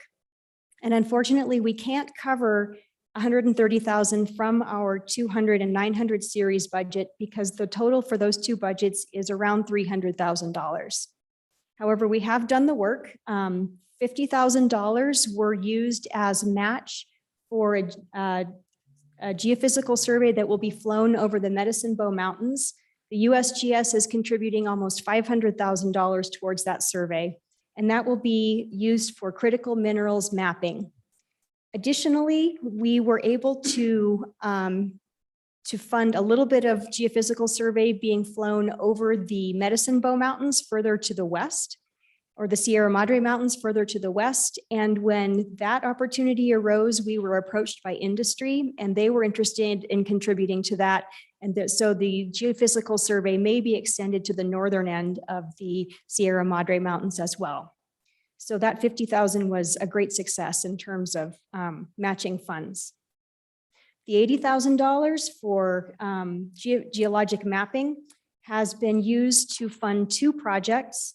One is looking at trace element geochemistry in Cameron Coal Field, and the other project is what's called heavy mineral sands, and that work is done over the Rock Springs uplift, looking at black sand deposits that may contain titanium and vanadium.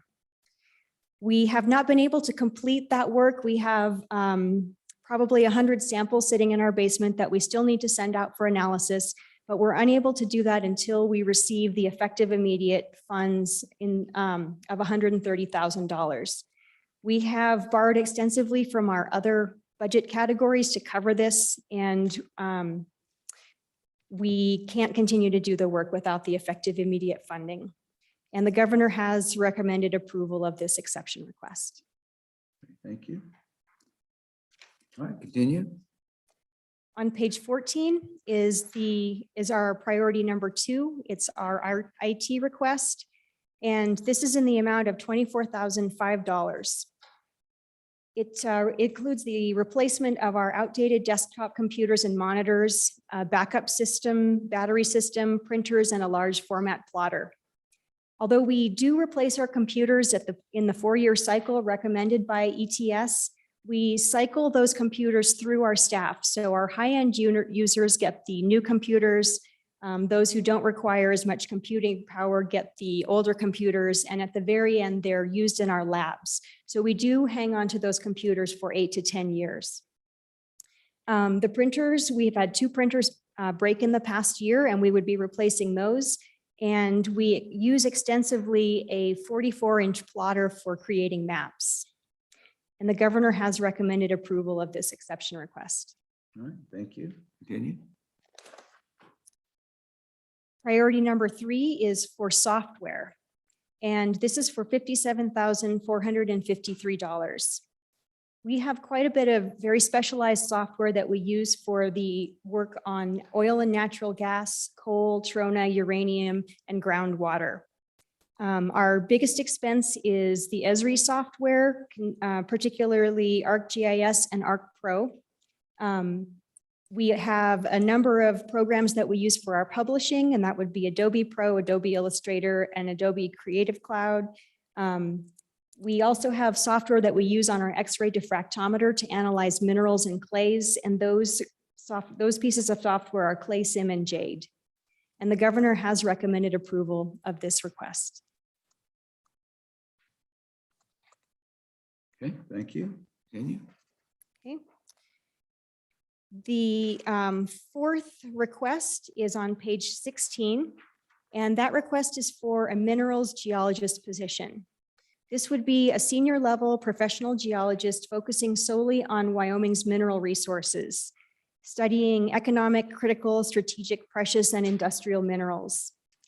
The reason we requested this position is that as a result of the bipartisan infrastructure law, the federal government has awarded $64 million per year over the next 5 years to the USGS for critical minerals research that will be directed specifically to state geologic surveys.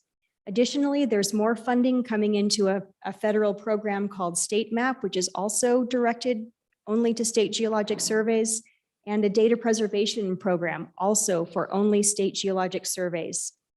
But my agency is at its capacity, and we are unable to apply for many of these funds.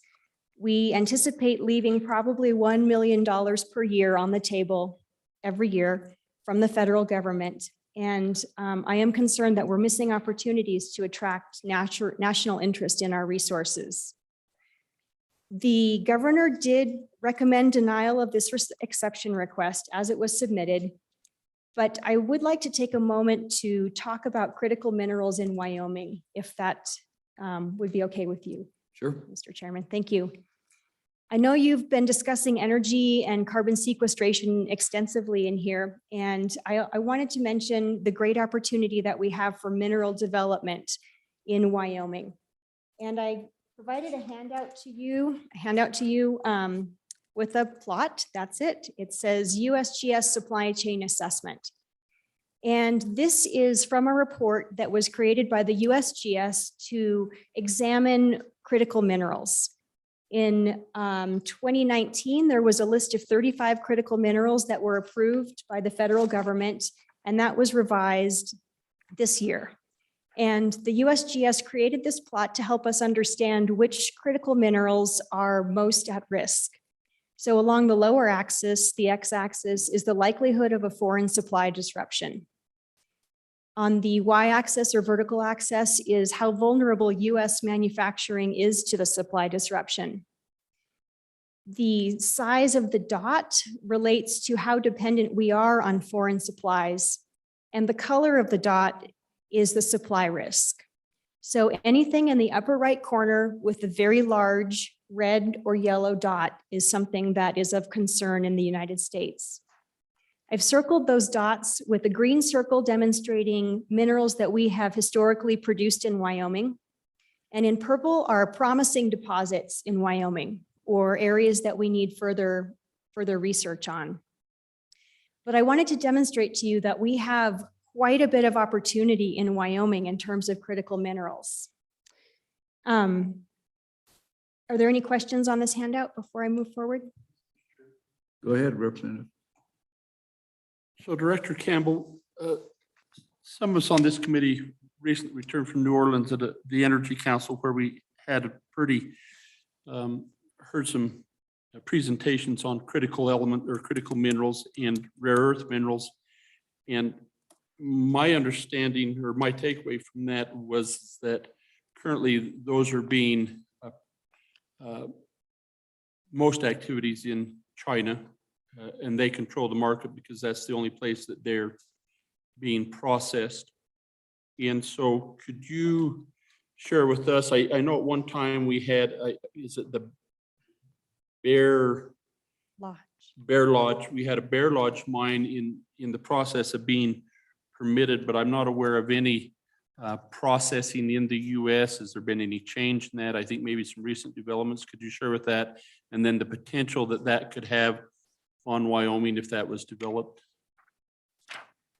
Please go. Please Mr. continue. Chairman, Representative Larson. Yes, China is definitely in control of the world's supply of rare earth elements, particularly. And previously, Mountain Pass was the only mine in the US, which is in California. And when China, at one point, China restricted the distribution of rare earth elements, the price went up and mines were created around the world. And then they released the rare earth elements and the price dropped. And then they purchased large portions of those mines. So our California Mountain Pass mine is predominantly owned by China. We do have the Bear Lodge prospect in northeastern Wyoming. Oh, I should mention also that China has actually been starting to consolidate the production of rare earth elements, and it was very distributed around the country with some that were not well monitored. They're now consolidating production to 2 or 3 main companies. And they may soon become importers of rare earth elements. They have been the global exporters, but their need is growing and they may become importers as well. In terms of Bear Lodge in northeastern Wyoming, that has been under a group called Rare Element Resources. And that mine, they had gotten to the level of an environmental impact statement with the Forest Service in 2016, and then the prices dropped. And so they put that environmental impact statement on hold. It hasn't been canceled, but it is on hold. In the meantime, Rare Element Resources has received a grant from DOE to create a processing plant in Upton. And they had to secure matching funds. It's a $44 million grant with 50% from DOE and 50% matching funds. As of last week, they did secure those funds and they are planning to move forward with that processing plant. It is a demonstration plant and not a full processing plant, but as a demonstration plant, they plan to process about 3 tons per day. And if it's successful, they hope to open it up as a complete processing plant. Yes. So then you, our state geological guru, do we have a good handle on what we have available, and if not, what do we need to do? Go ahead. Mr. Chairman, Representative Larson, we have a very limited understanding of the opportunity that we have in this state. We have conducted some projects at the State Geologic Survey. We're looking at the Medicine Bow Mountains in the Central Laramie Range, the Kemmerer coal field and heavy mineral sands. SER is working on the Phosphoria Formation and coal in the Greater Green River Basin and Powder River Basin. But in terms of our understanding, we have lots of old reports that have, when they would analyze those samples, they would analyze them for 5 elements. And now when we run samples, we run them for 60 elements. So we have very limited understanding from those analyses. Additionally, we have a much better understanding of mineral systems, so we know where to anticipate critical minerals, but we still need to do more geologic mapping to identify where those mineral systems are located. Additionally, in terms of geophysics, which is where you take readings on magnetics or gravity or radiometric data, which is radioactivity, we are behind most of the other states as well in terms of that. And I know the governor has recommended $2 million of the ARPA money to go towards geophysical survey, airborne geophysical surveys. And that is the best first step towards characterizing what we need to have in the state. So if you can have an airborne geophysical survey and then a very broad sampling program to run these analyses with the 60 elements, followed by detailed geologic mapping, that's what it would take to characterize the critical mineral potential in Wyoming.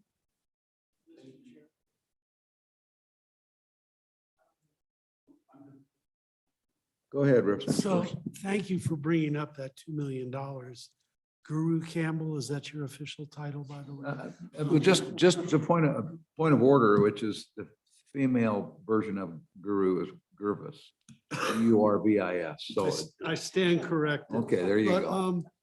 so in his report that he gave us today, he wanted $2 million of ARPA funding to go towards that project. But I look at your proposal for $200,000 a biennium, and you reference that it would give you the capacity to apply for federal grants that would far exceed the 2 million. And I'm having a little problem correlating those two actions by the governor, and I would appreciate your assistance. Mr. Chairman, ahead. Representative Schwartz, one position would probably not allow us to apply for the entire $1 million. It would allow us to apply for several hundred thousand of that $1 million. That's possible. The $2 million that the governor is proposing would be for airborne geophysical surveys. And ideally, we would be able to piggyback on top of the work that the USGS has already contracted for the Medicine Bow Mountains and the Sierra Madres, and perhaps target the Granite Mountains, the entire swath of the Granite Mountains, and possibly the Rock Springs uplift for more geophysical surveys. These other funds are directed more towards sampling, collecting samples for geochemical and age analysis, and also work in the field for documenting where these things are located on the ground. So there are two very different kinds of studies, but they're very complementary.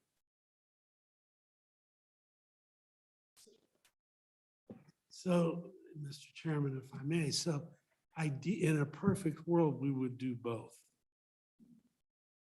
Mr. Chairman, in a perfect world, we would fly the geophysical surveys first, collect geochemical samples second, and do detailed mapping third.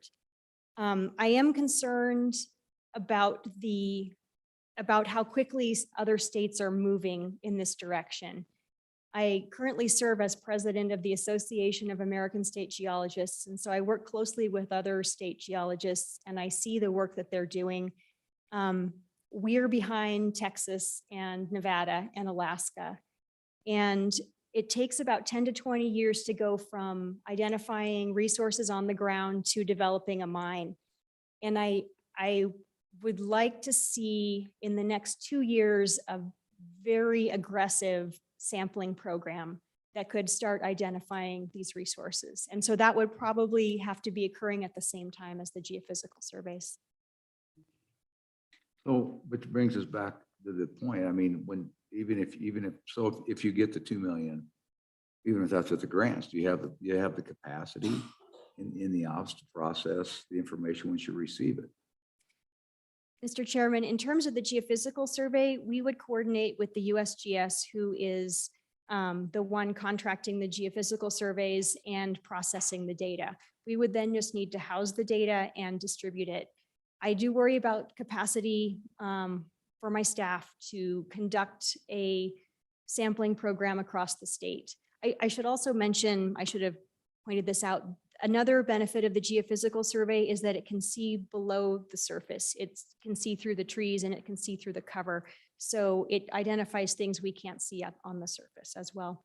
But I do worry about the capacity. My staff have mentioned to me, they're very excited about the $64 million per year for critical minerals, but they're already working at their maximum.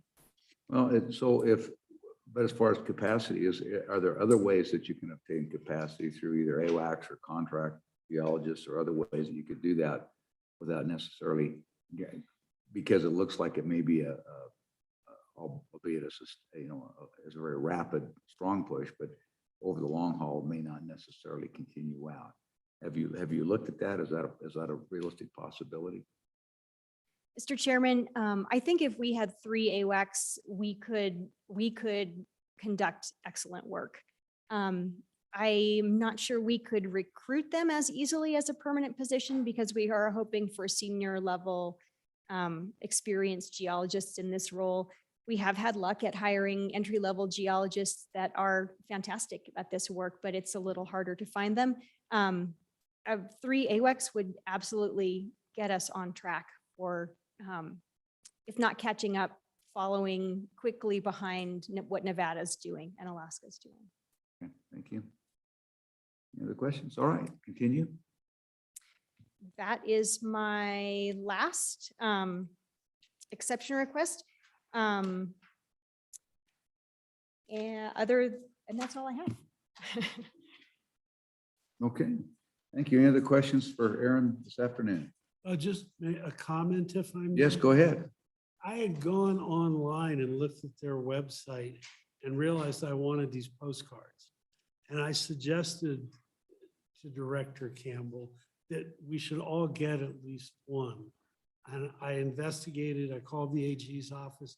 It does not violate lobbying restrictions. It doesn't violate our gift limits. And I think they're really cool. As long as you don't put a postage stamp on it, it's probably within the gift limits. So Mr. Vice President. Just wondering, maybe an explanation from Representative Schwartz, if you could explain which one of those geologic timeframes on that map that he was born in.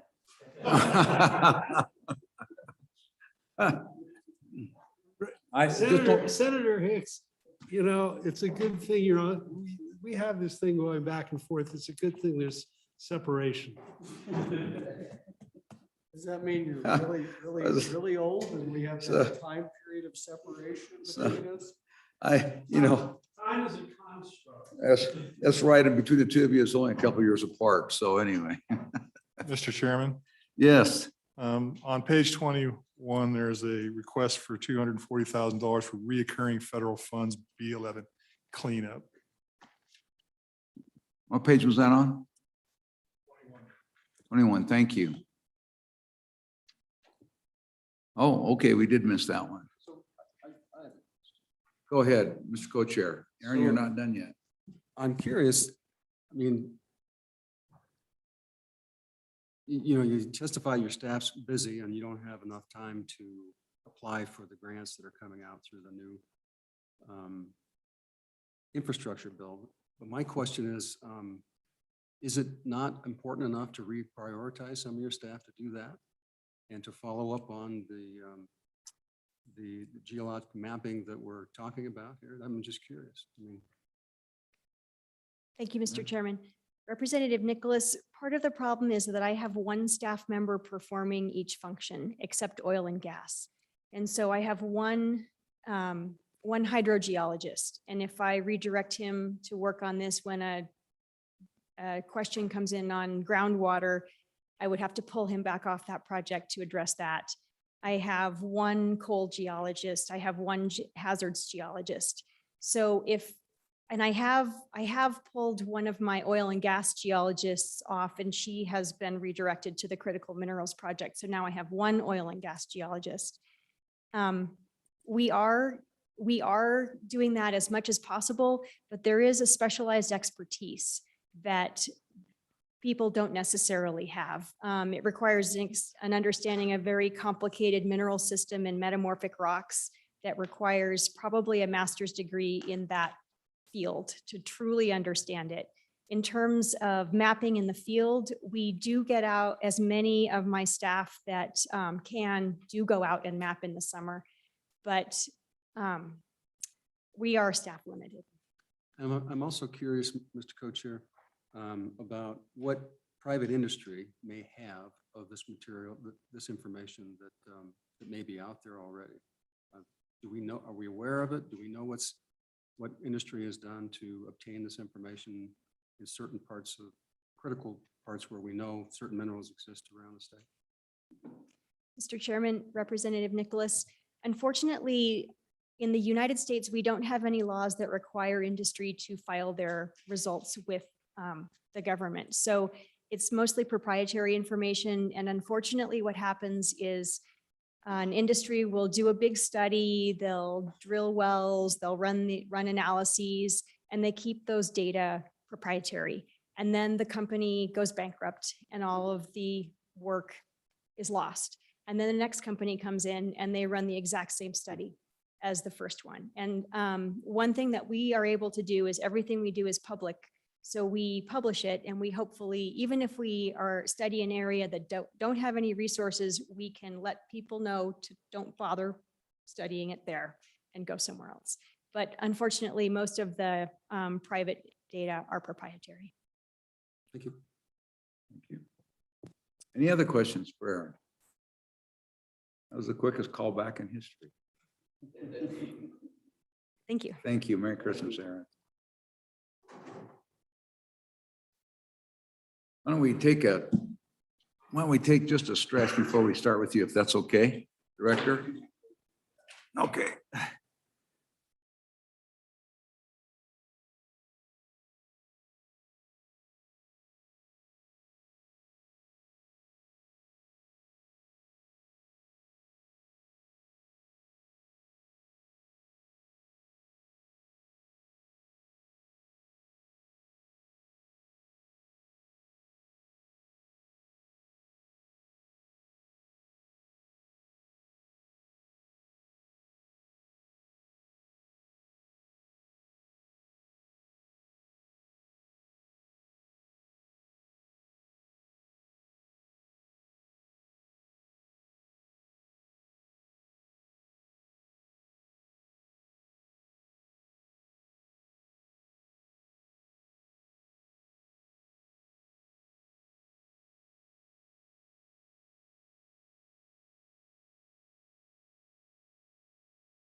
Thank you, Mr. Chairman.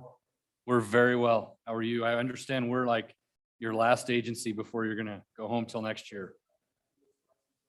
All right.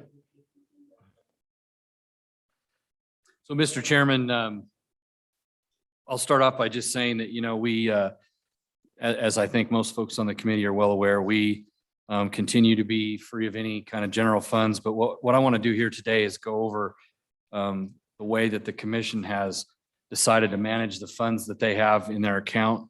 And then I'll talk about the exception or our one-time budget, if you will, kind of in line with what you've asked other agencies to do.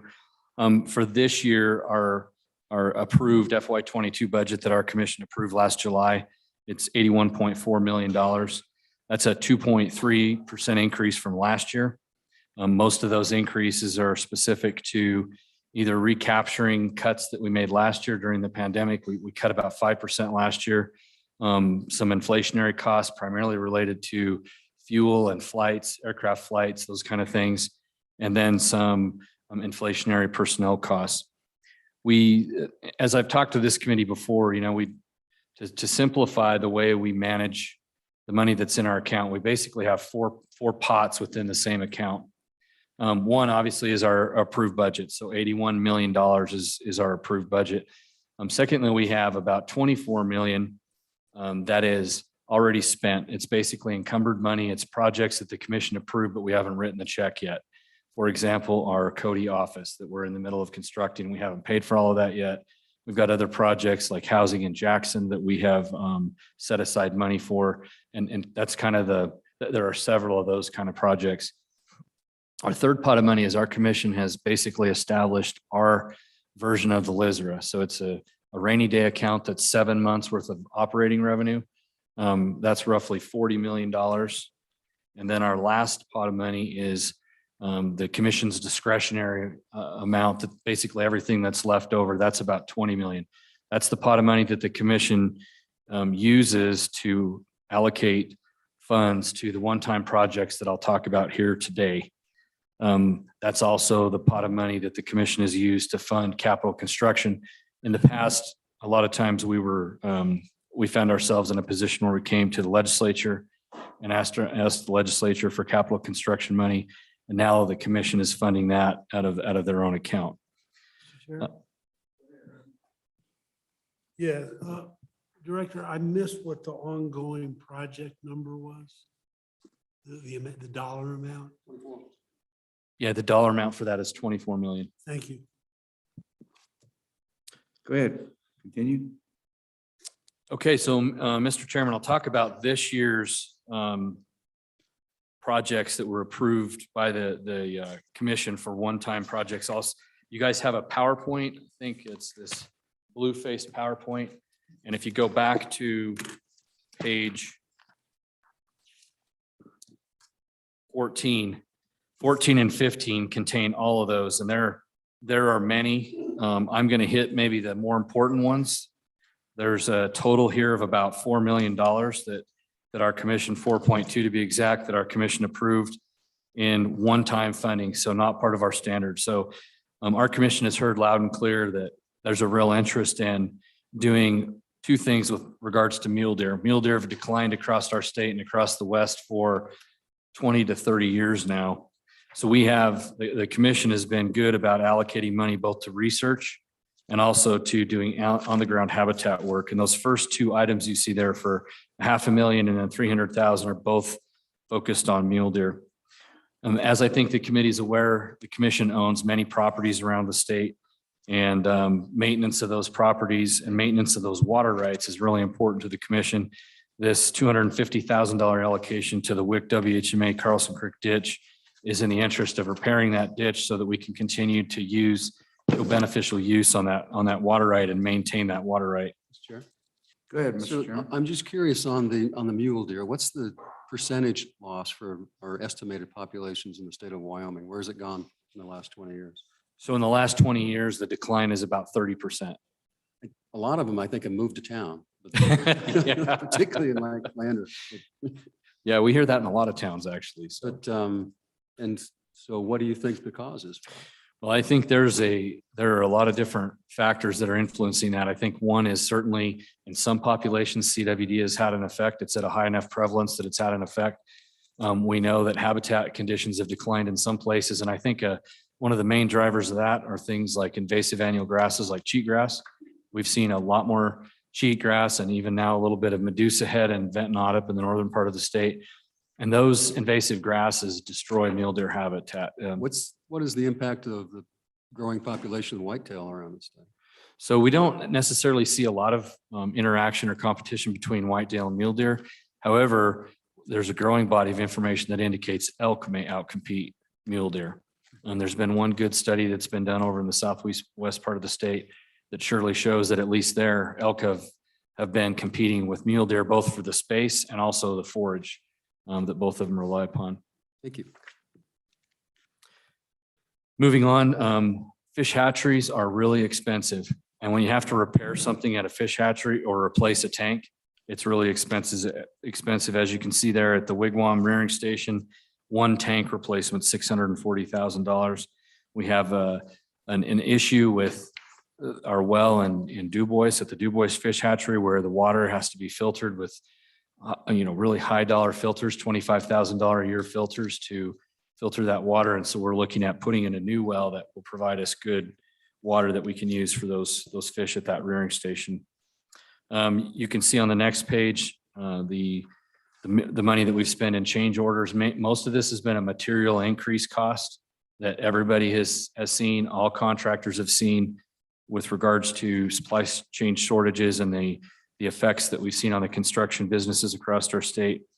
And then also, as I mentioned earlier, invasive grasses are of high interest to the commission, and they've invested additional money above and beyond what we already spent to treat those invasive grasses. Mr. Chairman, you can see the rest there. I won't go through each one of these unless you want me to. Most of those are smaller expenditures. The other items on the list here. I think, Chair? go ahead. So I'm curious, over the years, has the commission thought about it growing one more fund, which would be like a permanent fund, which you would feed, and then 1,500 years from now, you can make it so you're half self-sufficient just from the interest and revenues off of that? Yeah, so Mr. Chairman, Mr. Co-Chairman, we actually have a fund like that now. It's established in statute. And there's earmarked funds and from like the conservation stamp as an example that goes into that fund. And then we are only able to spend the interest. Of course, lately our expenditures have been less than our revenue, so we have not been necessarily spending the interest on those. How much is in that fund? Can you help me, Meredith?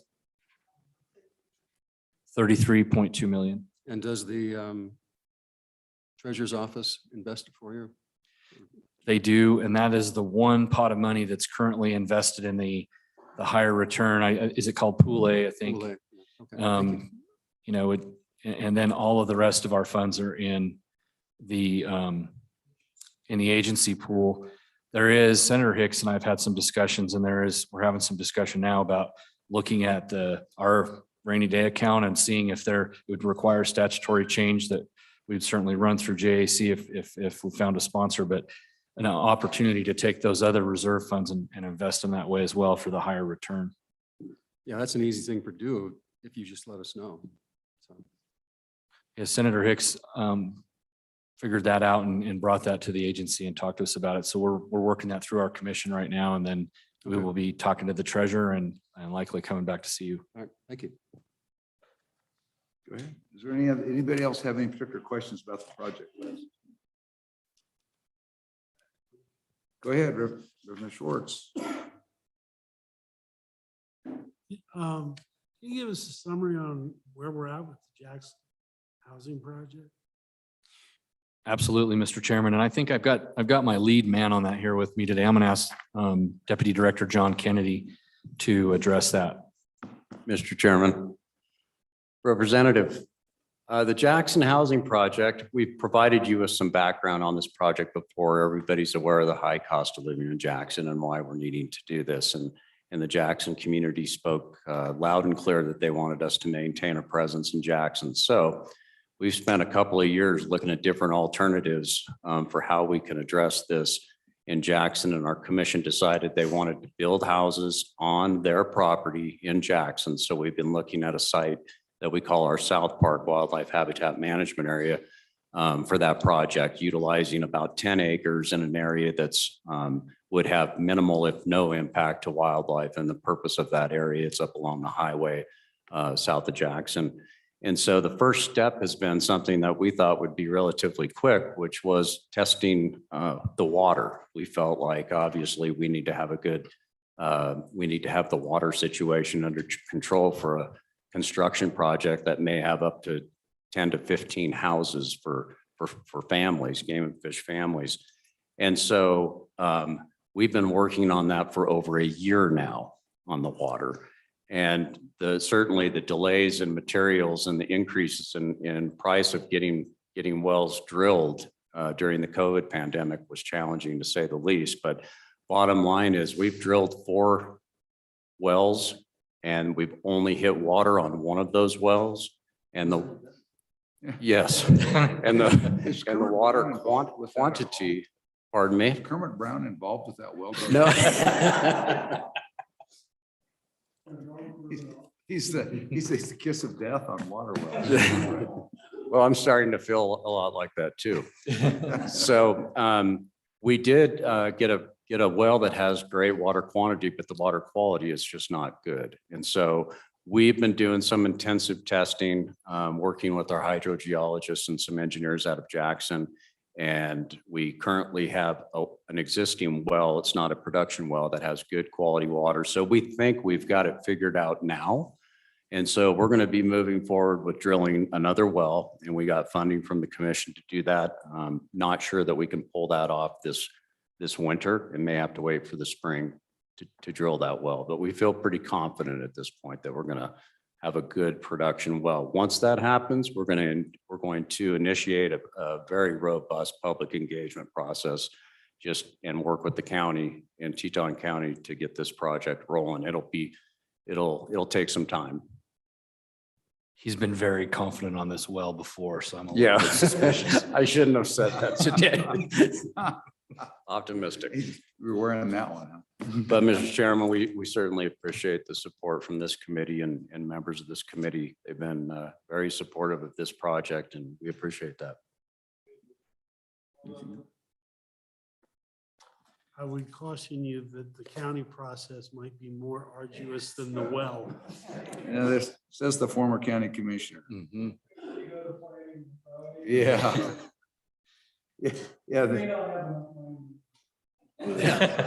No, we've been there with the county, and actually they've been very cooperative. We've agreed, our commission and Teton County agreed to not necessarily go through that intensive process because the commission owns the land.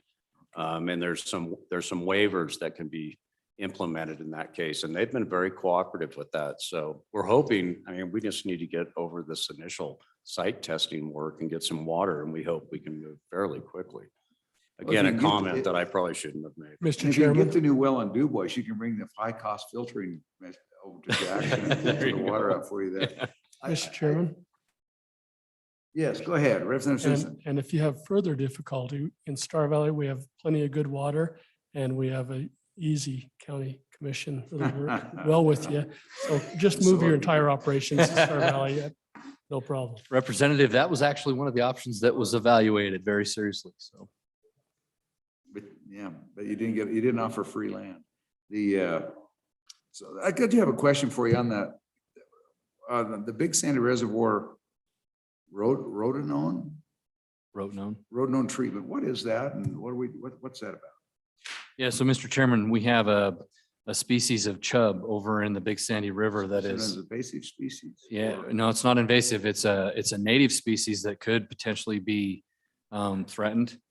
And so the work over there is to try to restore that native fishery into the Big Sandy River, and it requires rotenone. Rotenone kills fish, and so we have to take those fish, remove them, the good fish, remove them, treat the stream with rotenone to kill all the non-native fish and the fish that can prey on the chub, and then put the chubs back in. And we're using our rearing station in Daniel to be able to house those fish while we do the treatment. Okay. Thank you. I've got a question, just out of curiosity. It looks like your budget for your director's office has gone up about 39% in the last year. What was that for? Mr. Chairman, I'm going to ask John or Meredith to talk about that. I don't know. Mr. Chairman, that increase is primarily associated with our vehicle fleet. We house the fleet in that administrative budget. And just dependent on what those turnover rates are for the fleets or for the vehicles within the fleet based on turnover requirements. It So fluctuates. That increase is kind of a one-time. It is. It'll fluctuate year to year. Well, if vehicle prices don't Okay, go. thank you. Other questions? Following up, so are you familiar with the recommendations out of the governor's compensation report? And I'm sure that your agency's having the same issues with compensation retention that everybody else is. Yes, Mr. Chairman, we are. And so in your existing budget, have you planned, or do you have enough to implement the compensation adjustment plan?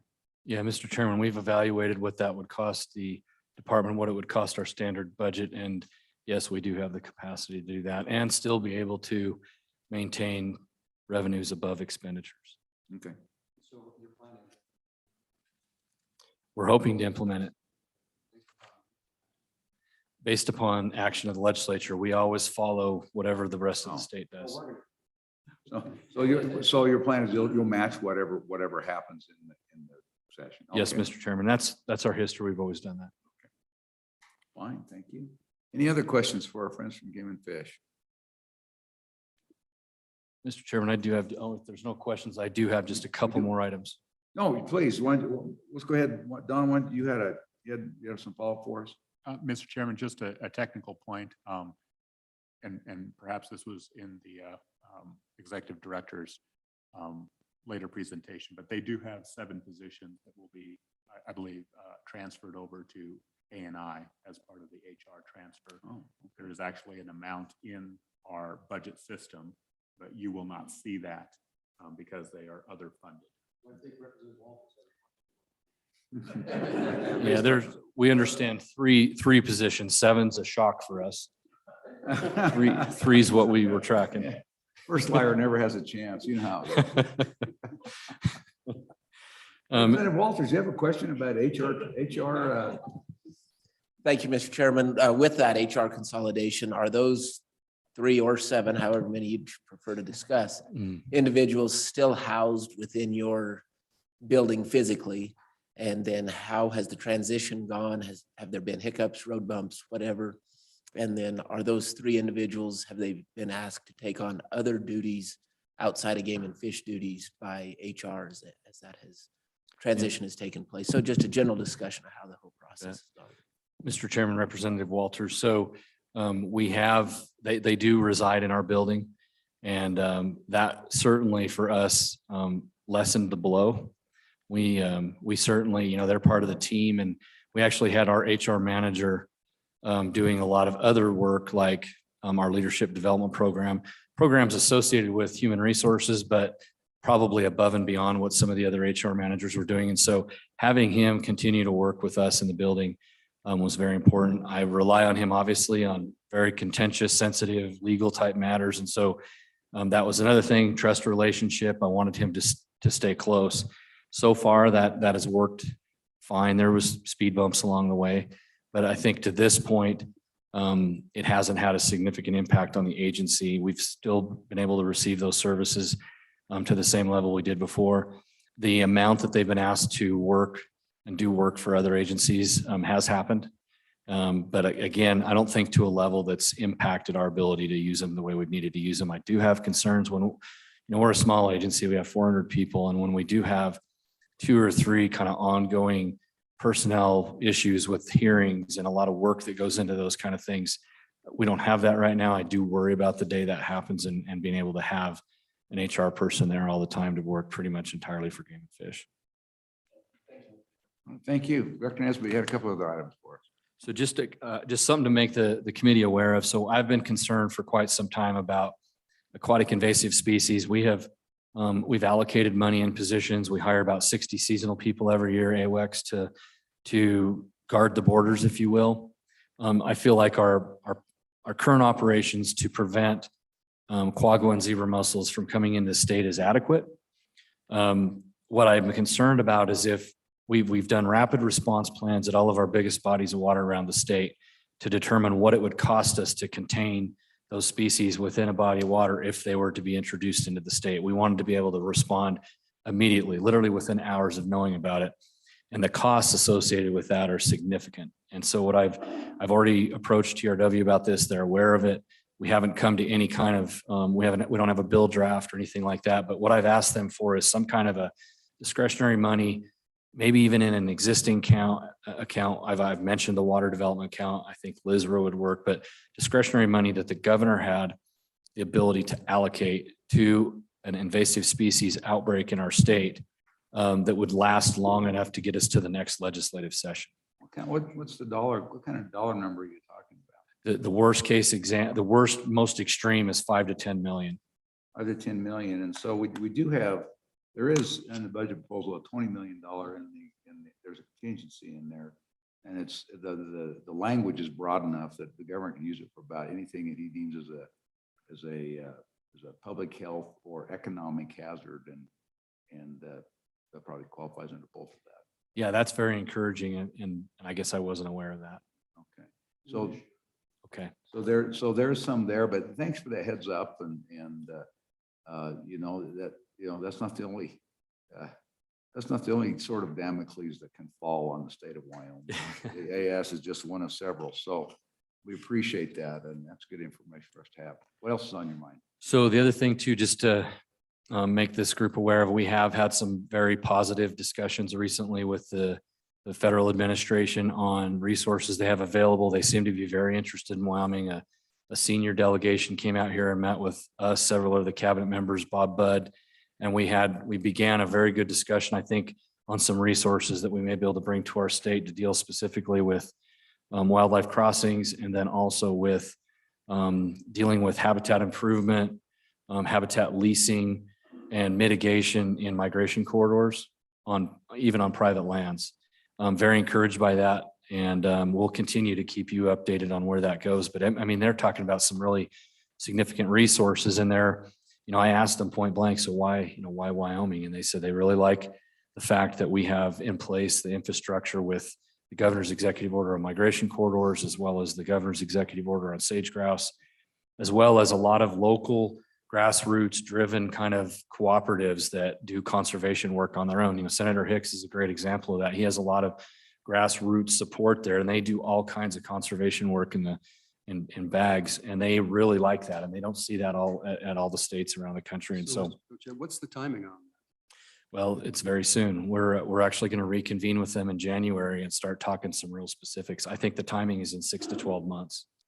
Well, for example, and my question is, in the governor's request for ARPA dollars, there is wildlife crossing dollars there. The question is, how could we, if there's mechanisms that we can use that funds as a starter, as a matching funds or some other type of concept. So we do it 2 to 1 or 3 to 1, have game and fish, whomever, and the federal government come in so that we get, $2 or $3 per dollar that we put in order to achieve that goal. And if we can tell those folks when they come visit in January that we're willing to put up money, matching dollars of some sort to jump in to help speed it up. We need to know if that's realistic, so we can take action. Yeah. Just follow up on that, Director. So at the end of the day, I know that we know yet the matching requirement for those types of funds, but in your discussions, what's your understanding about local contribution, local matches compared to the money that comes through the infrastructure bill and some of these other, I would call others that may be out there? Mr. Chairman, Mr. Co-Chairman, we're assuming 80-20, and they haven't given us a number yet either, but we're assuming 80-20, and that 10 million in the ARPA request would be my understanding is would be used as matching funds. The other thing that is very beneficial is that we currently, when we do, like, we're in the middle of I-25 KC to Buffalo, and there's a lot of, there's all kinds of sources of private money that have come into that. And WWNRT has been able to match every one of those dollar for dollar. And so there's a true benefit to wildlife conservation by increasing the amount of money that's in the WWNRT. We certainly see benefit there. Thanks for that. That's, thank you for that plug. That's a good plug. Thank you. Well, and Yep, so. Bob Budd will slip me the money. Yeah, later. yeah. Hey, Bob Bud showed up this morning. He had obviously had his coffee before he came. Anyway, we did hear from the director about it this morning. So one of the things that we can do, if we approve that those type of funds for crossings, is we can make it contingent on a certain match amount, so that our dollars are guaranteed to have both private and federal other dollars in it before it's released.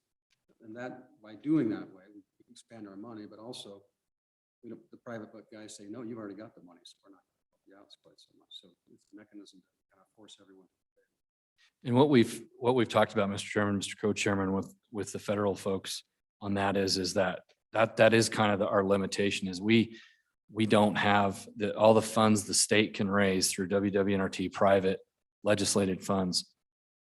We can't fund whole projects. It's strictly to raise the money for the match. The federal government has the real dollars, or at least they say they do. I sometimes wonder how they're going to get those, but yeah, exactly.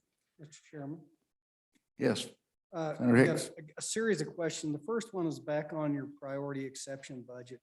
Just real quick on the effects of harvest intensity on size and quality of pronghorn. Is that something you're contracting with the co-op unit, or is that an internal product? Mr. Chairman, Senator Hicks, that's Dr. Kevin Monteith from the Hobbs School.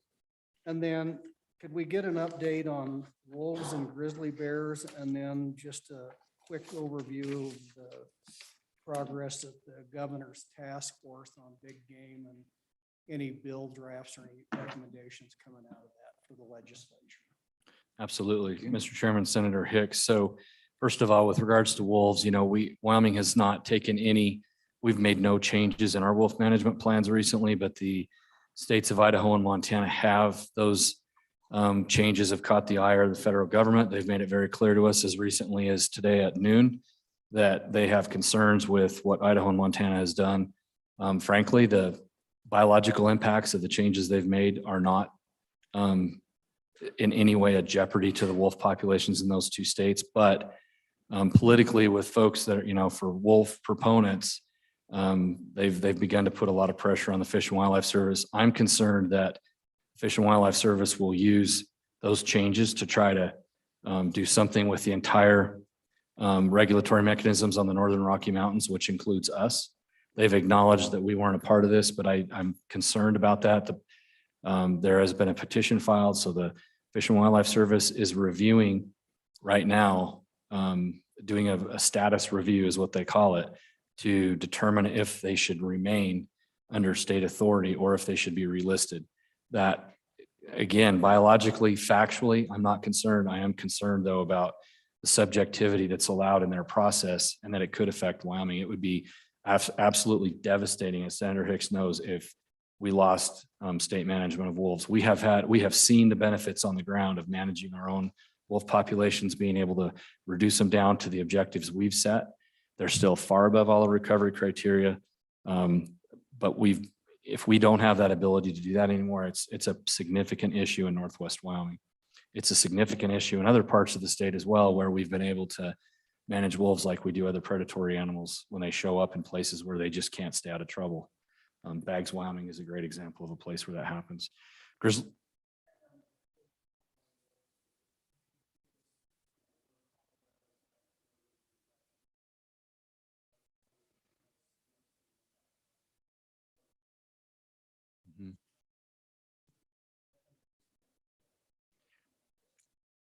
Yeah, Mr. Chairman, Senator Hicks, I think we're going to start seeing the headache in about 2 years.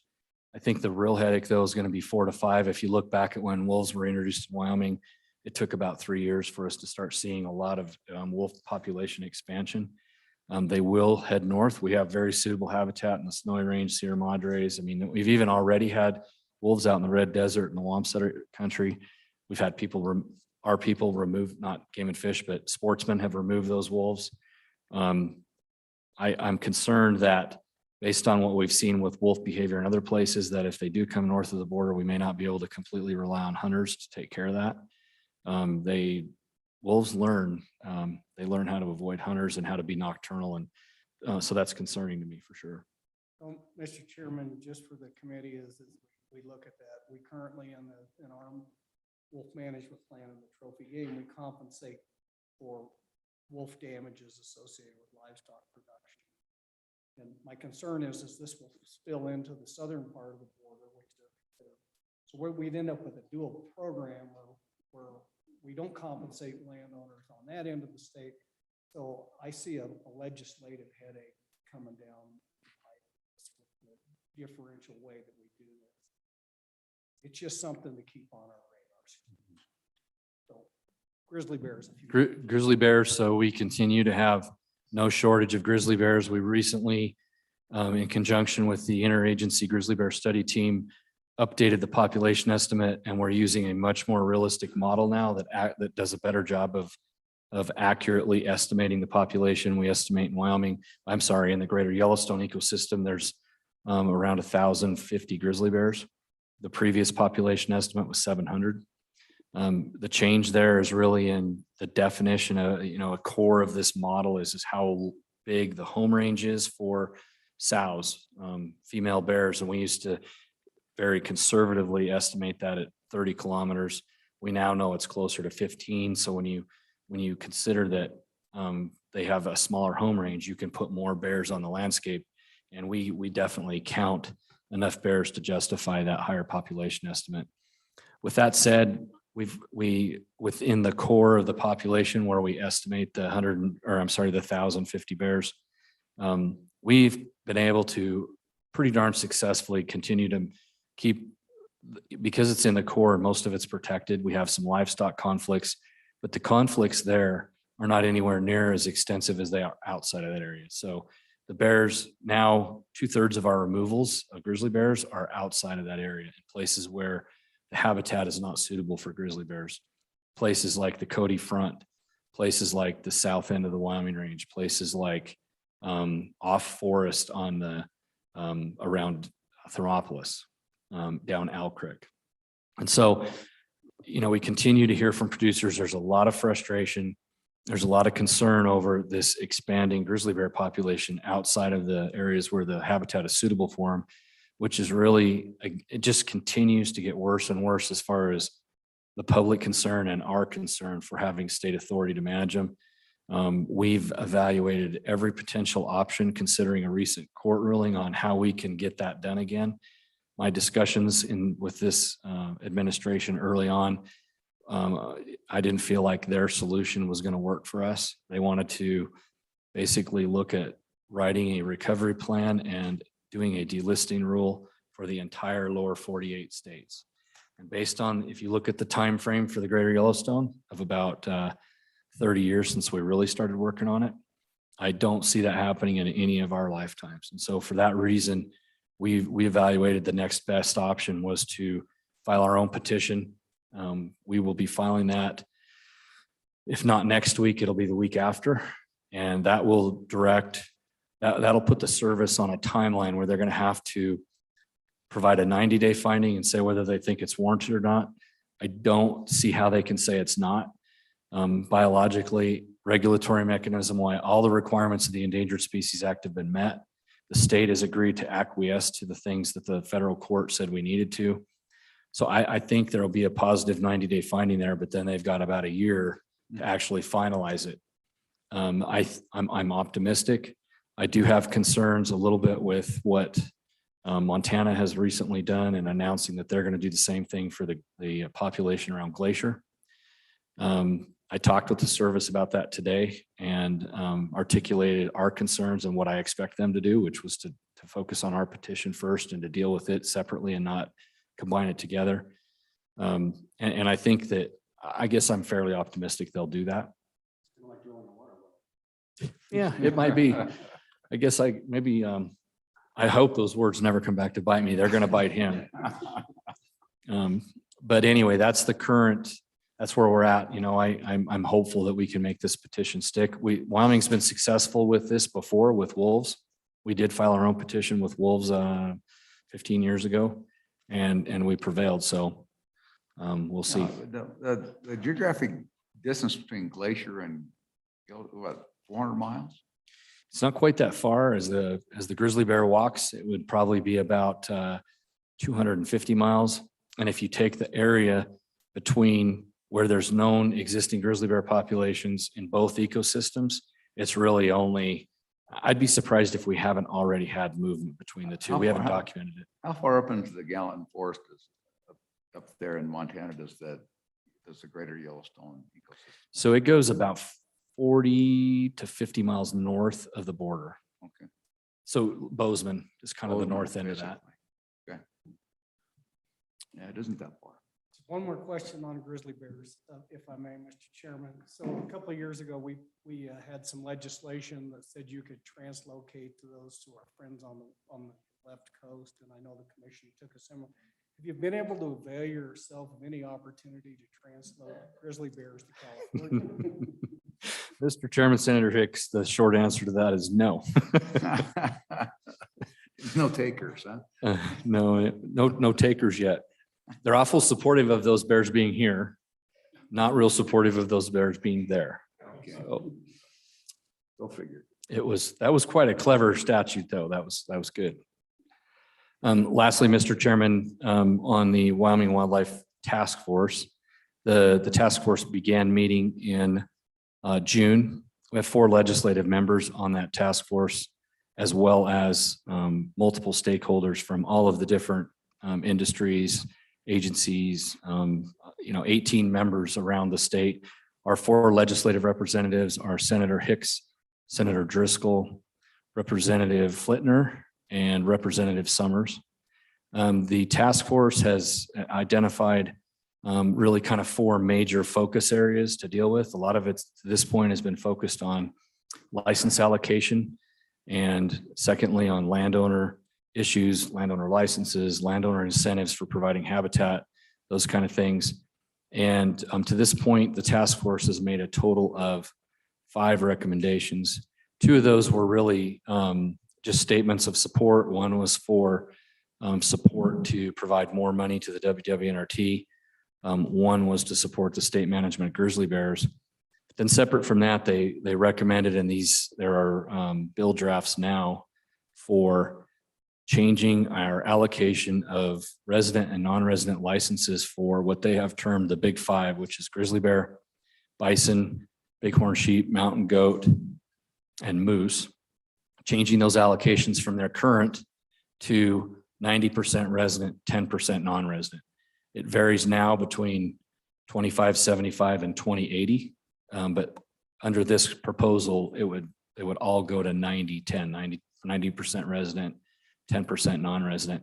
In addition to that, a separate recommendation was to change the once in a lifetime provisions on those species so that it was straight across the board for all of them. Once in a lifetime. You could only draw that license once. Currently, if you draw a bighorn sheep license, you wait 5 years and then you can apply again. And I mean, it's like hitting the lottery if you draw another one, but you could do it and people have done it. And so with a growing amount of demand and a decreasing amount of opportunity, I think that was a very good recommendation from the task force. What does that do to your revenue picture? So for those species, there's so few licenses that it's a negligible impact. It's a couple $100,000 difference. And so it's not significant to our revenue picture. What does it do to your outfit? What does it do to the outfitters? So the outfitting industry has had generally support for it. We have one outfitter representative, the president of the Wyoming Outfitters and Guides, but we also have another outfitter on the board who's a county commissioner. And then we have 2 on the board that have been previously outfitters in the past, and they all came to support this. Again, we've heard a lot of public comment from a handful of outfitters that are concerned, but for the most part, a lot of resident sheep hunters already hire an outfitter. And there's not very many outfitters that make their living on those species. Most of their bread and butter is with deer, elk, and antelope. And so I think that they viewed this as something that was a reasonable way to change policy in the state for the most part. And again, I don't want to speak for all of them because we've heard from a handful, like I said, that are pretty concerned about it. Is that inclusive or exclusive of commissioners and governors tag? So there was an amendment that was made on the once in a lifetime part when it went to TRW that put governor's licenses into that pool of once in a lifetime. That was not the intent of the committee. And in fact, at the recent meeting, they're recommending that we push forward a statement of their intent to not do that. And so I'll be talking to TRW about that. That was something that they did.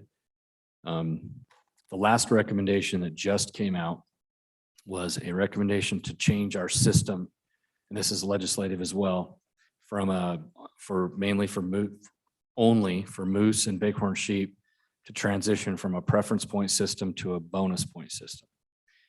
Preference point system was intended to provide predictability over the long term. And what we're seeing is the average age of the sheep hunter is getting older and older and older. I think we're at 57 years old right now for the average sheep hunter, and you have to have 20, most areas you've got to have, in that neighborhood of 22 to 23 points. So it really honors those folks that stay in the system for a long time. The discussions on the task force towards moving to a bonus point system were really revolving around spreading some of that opportunity back down to younger age groups. A bonus point system, essentially the way it works is you still accumulate 1 point per year, but the number of points you have is the number of times that you go into the draw. If you have 1 point, you go in once. If you have 10, you go in 10 times. In addition to that, the committee also recommended to, again, honor the folks that have been in it the longest to have even more chances. So your number of points under this recommendation would be squared. So if you had 2 points, you'd go into the draw 4 times. If you had 10 points, you'd go into it 100 times. If you have 25, you'd go in 625 times. So it's an exponential benefit to being in the system longer.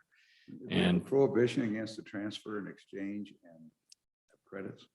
so it doesn't include that prohibition, but there is no authority in statute currently to do that. And you bring up a very good point. That's one thing I have serious concerns with. We don't, in my view, that'll have a negative impact on the whole system if people are allowed to transfer points to relatives or anything like that. If we establish a property right with those points, that's a significant change in Wyoming policy and one that I believe would be a negative impact on the whole system. Okay. Go ahead, Representative Schwartz. Thank you, Mr. Chairman. So on the topic of bighorn sheep, I saw in a local news source that 3 bighorns were airlifted into my front yard essentially the other day. Are you aware of this? I mean, I know you're aware of it. It's a game and fish operation, right? Mr. Chairman, Representative Schwartz, believe it or not, I actually don't know about every single operation in the state. So that is one I'm not aware of. I'm not aware of any bighorn sheep being transplanted into Andy Schwartz's front yard. Well, I mean, it was in the elk refuge, which Okay. is essentially my front Yeah. yard. No, it was a picture of a helicopter descending into the elk refuge with 3 bighorn sheep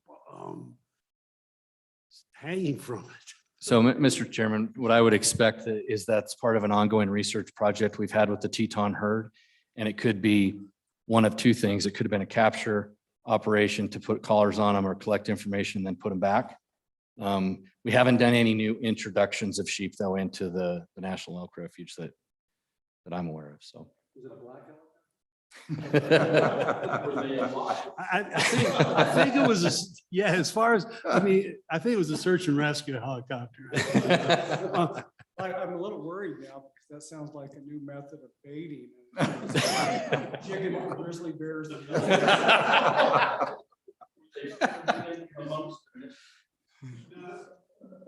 There's an existing herd on the butte there, so I'm sure there's some relationship to that. I would expect so. Thank you, Mr. Chairman. Representative Walters. Thank you, Mr. Chairman. You were discussing on those few species, moving it to a once in a lifetime. What would your thoughts be as to how it would affect the program if it was once in a lifetime if harvested? So that if somebody that did not harvest would then be able to say, wait 5 years as they do currently, and then be able to start the application process again. Yeah, so Mr. Chairman, Representative Walters, so that was certainly discussed on the task force. You know, I think where they landed on that issue is that really what we're providing folks is an opportunity and not necessarily an animal. And that's really been kind of one of the underpinnings of our management program in Wyoming forever. So as an example, if you harvest a mule deer and it turns out to have CWD, we don't give you another license to go get another mule deer. Our allocation was to provide you that opportunity. And if it didn't work out the way that we all would have liked it to, then, you know, we don't issue another one. I do think you would see the potential for people to take advantage of that. I can just tell you with sheep hunting, the hunt itself is an incredible experience, and to be able to turn your 2-week bighorn sheep hunt into 4 or 6 weeks would be pretty cool for a lot of folks to be able to say, yeah, I'm going to hunt them, but I just didn't see the one I wanted, so I'm going to wait and draw again and go again. I think you'd see folks that would do that. And so both from my opinion and also the task force's opinion, I think that the providing the opportunity is really the right way to go. And the only other thing is, and this is kind of a government bureaucratic kind of thing, is tracking that is not very easy. But, you know, we could do it, but it would be complicated to track harvest versus not harvest, and then where you're at and if you're eligible to apply and those kind of things. You bet. Any other questions for our friends of Game and Fish? Any other questions? Director, thank you. You bet. Thank you. And Merry Christmas to everyone. Merry Christmas, and thank you for your hard work. And, you know, the Wildlife Wyoming continues to be something to incredibly be proud about. The fish and wildlife and the game opportunities and the sporting opportunities are just remarkable. And that's not in small part due to you and your team. And we recognize that much. You know, we appreciate it. Thank you, Mr. Chairman. I appreciate it. You bet. Merry Christmas. Oh. Hey, Don, what do we got? Bring us home. Mr. Chairman, I have a number of items for housekeeping today. Okay. The first is when you depart, I will be emailing you a number of items. The white rod, which is our informal. Give us just a second while these people finish their side conversations.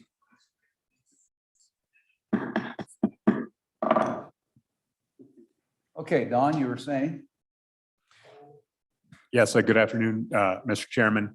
A number of items upon departure. We'll be providing you the white rod, which is an informal goldenrod of all of the funds. It will differ somewhat from the governor's profile, and we will point out those differences to you in the next week before the holiday. We will also be providing you an updated matrix of funds, and this is also perhaps called the working profile, and we'll incorporate the governor's recommendations for both the conserved general funds as well as the ARP funds from this morning's recommendation. We will also group those together to allow you to begin to sort through your ideas and the legislative bills that are existing that access some of those funds as well. And you can certainly have an opportunity to add your own ideas to that list. When you return in January, after visiting with the chairman, we will commence on Tuesday, January 11th at 8 a.m. as opposed to noon, which was the previously posted schedule. We'll likely work for a half day, and we still have to do some work with some of those agencies.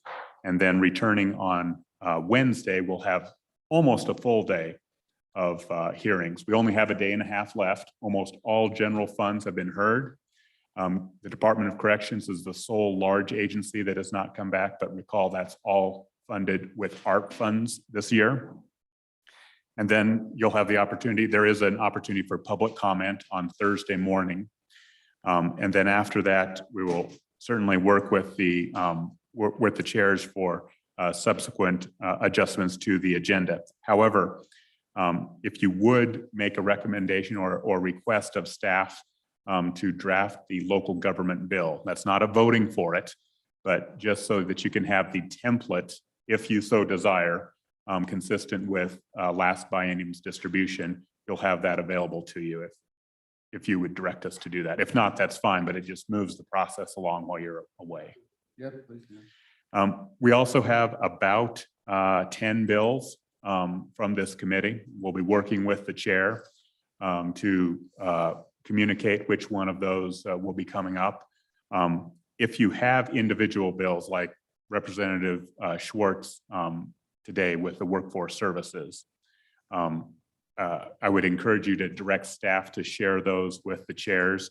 I know there's several groups of you who may have some of those, so we can get those in order and at least present those to the chairs as to whether they want to put them on the list for consideration or not. And Don, is there any way on some of those, combine some of these things without violating the same subject requirements? Mr. Chairman, of the ones I've seen, I think there might be some limited opportunity to do that. Yes. I mean, even if we can go to, you know, if we can have 8 instead of 10, it's a great improvement. Mr. Chairman, you are moving about 35 to 40% ahead of schedule. So nothing is planned for tomorrow. Obviously, Monday, January 10th is no longer going to be scheduled.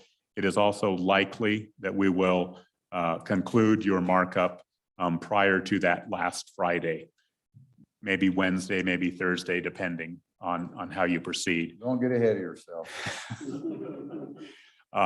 Craig, I believe Kevin and I have some agreement. We're going to do our best to expedite that report. Craig will be meeting the first week of January and hope to have a report to you on Thursday, the 13th or Friday, the 14th of January.